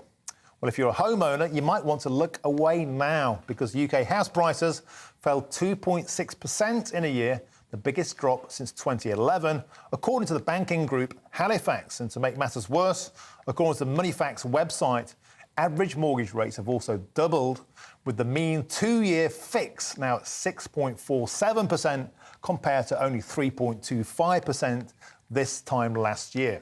Well, joining me now is landlord and property experts try and make some sense of this madness, Richard Blanco. Hello to you, Richard. Thanks for coming in. So you've heard there that Britain has been hardest hit. In Europe, there's some additional data. The UK has plummeted from 26th to 47th in the global rankings and is now only 4 places above Ukraine, which, of course, is a war zone. Yes. What I want from you, Richard, is some sense around this. What uniquely is happening in Britain to cause this? Yes, I mean, there was a Knight Frank report out this week that said that prices are rising by 3%, or they rose by 3% in the first quarter of this year in Spain, and yet they've fallen by around about 3% here. The issue here is that, first of all, inflation, you'll be used to this term, is sticky. Yeah. It's not coming down as quickly as the Bank of England and economists had hoped. Secondly, the fact that only 15% of people now are on variable rate mortgages, and that would have been 70% 20 years ago. So what's happening is the Bank of England is kind of ratcheting up base rate, but it's taking longer to feed through. And I think what the bank's tried to do with the last 0.5% increase is kind of start to scare people into stopping their discretionary spending for those who are lucky enough to have it. Yeah. And so in simple terms, is this greatly increased price of borrowing, meaning people can't afford the house they'd have been able to 6 months ago, so therefore they have to downsize their expectations because the cost of the loan is so much, and therefore people are sitting on their hands? We are seeing a huge rise in the cost of mortgages. Someone told me yesterday theirs has gone up by 250%. You know, they've just changed their fix from 1.65 to 4.52. Those sort of huge leaps are quite typical now. I think what we're seeing is people holding off on buying. Instead of doing it now, they're going to wait for 1 year, maybe a couple of years, when they hope that interest rates will start to fall again. And, you know, there was something like 12% of extra cash around because of the lockdowns and COVID that people had been saving then, that they've been spending over the last few months, I think, on discretionary spending. And it's really that the Bank of England wants to stem. A homeowner said to me yesterday that she's decided not to replace her bay windows, which were going to cost her about £8,000, I think, because she's worried about using up savings now and needs it for her increasing mortgage payments. And I think that's the sort of behaviour that the Bank of England is hoping the rest of us adopt. And in terms of the people, the customers you speak to, the tenants, the homeowners, how angry are they with the Bank of England for the feeling that inflation is like everything is more expensive, and we're also getting caught in this dreadful pincer movement from the B of E? Yes, I think people are more disillusioned and frustrated probably than angry. That's what I pick up. There is a sense that we're going to have a bad year for interest rates and mortgages are going to go up this year. We've got over 1 million people coming out of short-term fixes. And if you think 2 years ago, the average 2-year fix was 1.4. So people are coming out of 1.4 into an environment where they're around 6.5%. So people are frustrated. But what I would say is hang on in there because we do expect rates to start to fall in about, a year to 18 months' time. And hopefully when you go to fix next time, rates will come down. And does that abundance of shorter-term products help explain the kind of dichotomy that the UK is in? Because if more people are coming off lower-priced mortgages that are shorter, and more of them are coming to market having to pay more. So that in itself, as a unique set of circumstances in the UK market, helps to explain why we're being suppressed. It's true. The Americans and also Europeans are often perplexed that we have such short-term borrowing here because they will often have 10, 15, 20-year mortgage fixes. So that does protect them. And I think that's probably why we're seeing, along with lower inflation in the EU, less of an impact there. But, I would say don't be too alarmed if you're a homeowner. Hang on in there, and I think things will improve in the near future. Richard, I always like to end on a positive note because we know there's a lot of homeowners out there, a lot of tenants, a lot of landlords. Bricks and mortar, still a solid investment. It is still a solid investment, absolutely. I mean, the prediction is that prices will fall between 5 and 12% this year. The latest ones I saw from Knight Frank were 5% across the UK. And that will mean, really, that we'll just go back to the same prices that we had just before COVID. So, you know, we're not... This isn't a huge slump or crash. It's a bit of a kind of readjustment, really. But your message to people out there in GB Newsland is keep calm and carry on? Yes, more or less. But, you know, if you've got some savings, hang on to them, because you may well need them for higher mortgage payments. Super stuff. OK, Richard Blanco, thank you for joining us today. And I think helping to soothe the nation's brow. OK, moving on.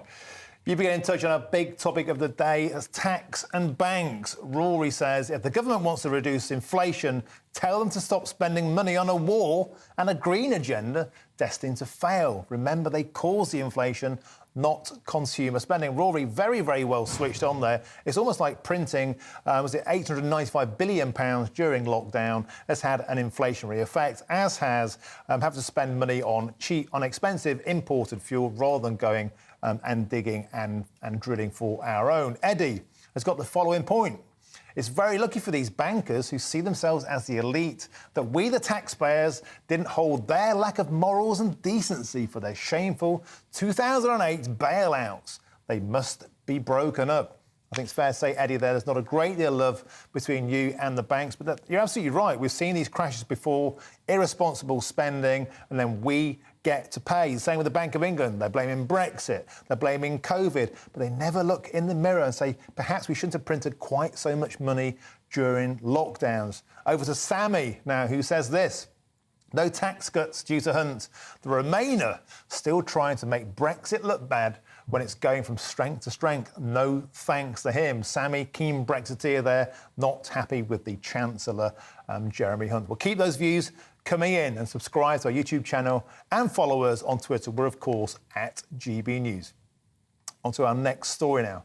Are we seeing the end of the humble train station ticket office? In an effort to make railways more efficient and cost-effective, around 1,000 ticket desks will be closed in a push to modernise the network. Well, joining me now is the chair of the Brentwood Bus and Rail Users Association, Councillor David Kendall. Good afternoon to you, David. So we spoke about this earlier on. GB News, of course, is running our Don't Kill Cash campaign. This feeds directly into it. A lot of people, particularly the elderly, the vulnerable and the disabled, are feeling very exposed to their lack of knowledge or even their lack of access to technology. And closing down railway stations is making them feel very anxious indeed.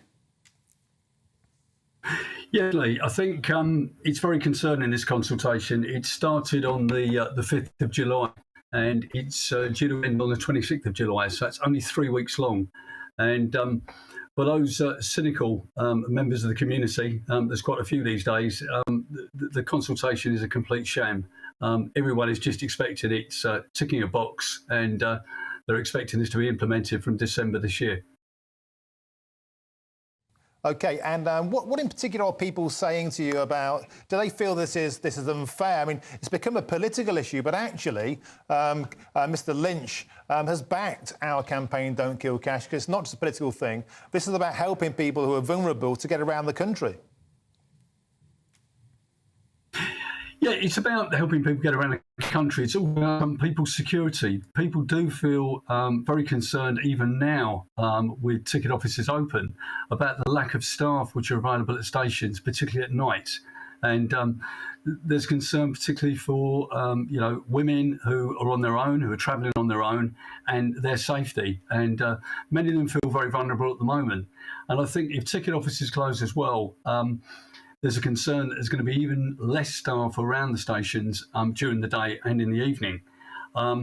Greater Anglia, which is the area which I'm in, is basically saying there will be additional mobile assistance teams to provide extra support, but no one actually knows any detail as to what these teams consist of and how available they'll actually be. So I think in our area, we've got major concerns about Ingatestone and Shenfield, which have both been earmarked for closure.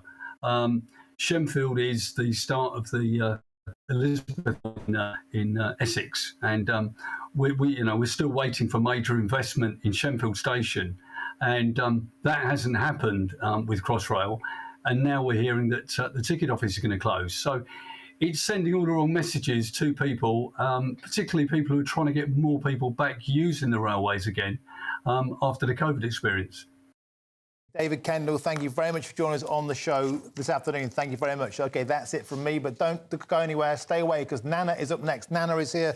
What's on your menu? Oh, loads of stuff. We've got comedian Diane Spencer coming in. We're going to be talking about loads of things. Looking at Keir Starmer and his oracy. That's what he's saying he wants to spend money on. For goodness sake, you think about actually spending money on improving the schools themselves. We're looking at the ITV trans mother. Did you see her?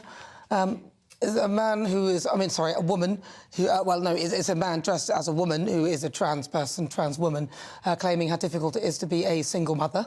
Yeah. And then there's images of him breastfeeding as well, which we will be discussing and talking about as to why ITV decided to go down that particular route and use that individual as somebody who represents all mothers. We've got loads coming up. That's been a hugely divisive issue all week, that breastfeeding thing, chest feeding, whatever, has really, really got people going. So I'm expecting a huge response on your show today. Well, we'll see. Hopefully they will. Hopefully you'll enjoy it.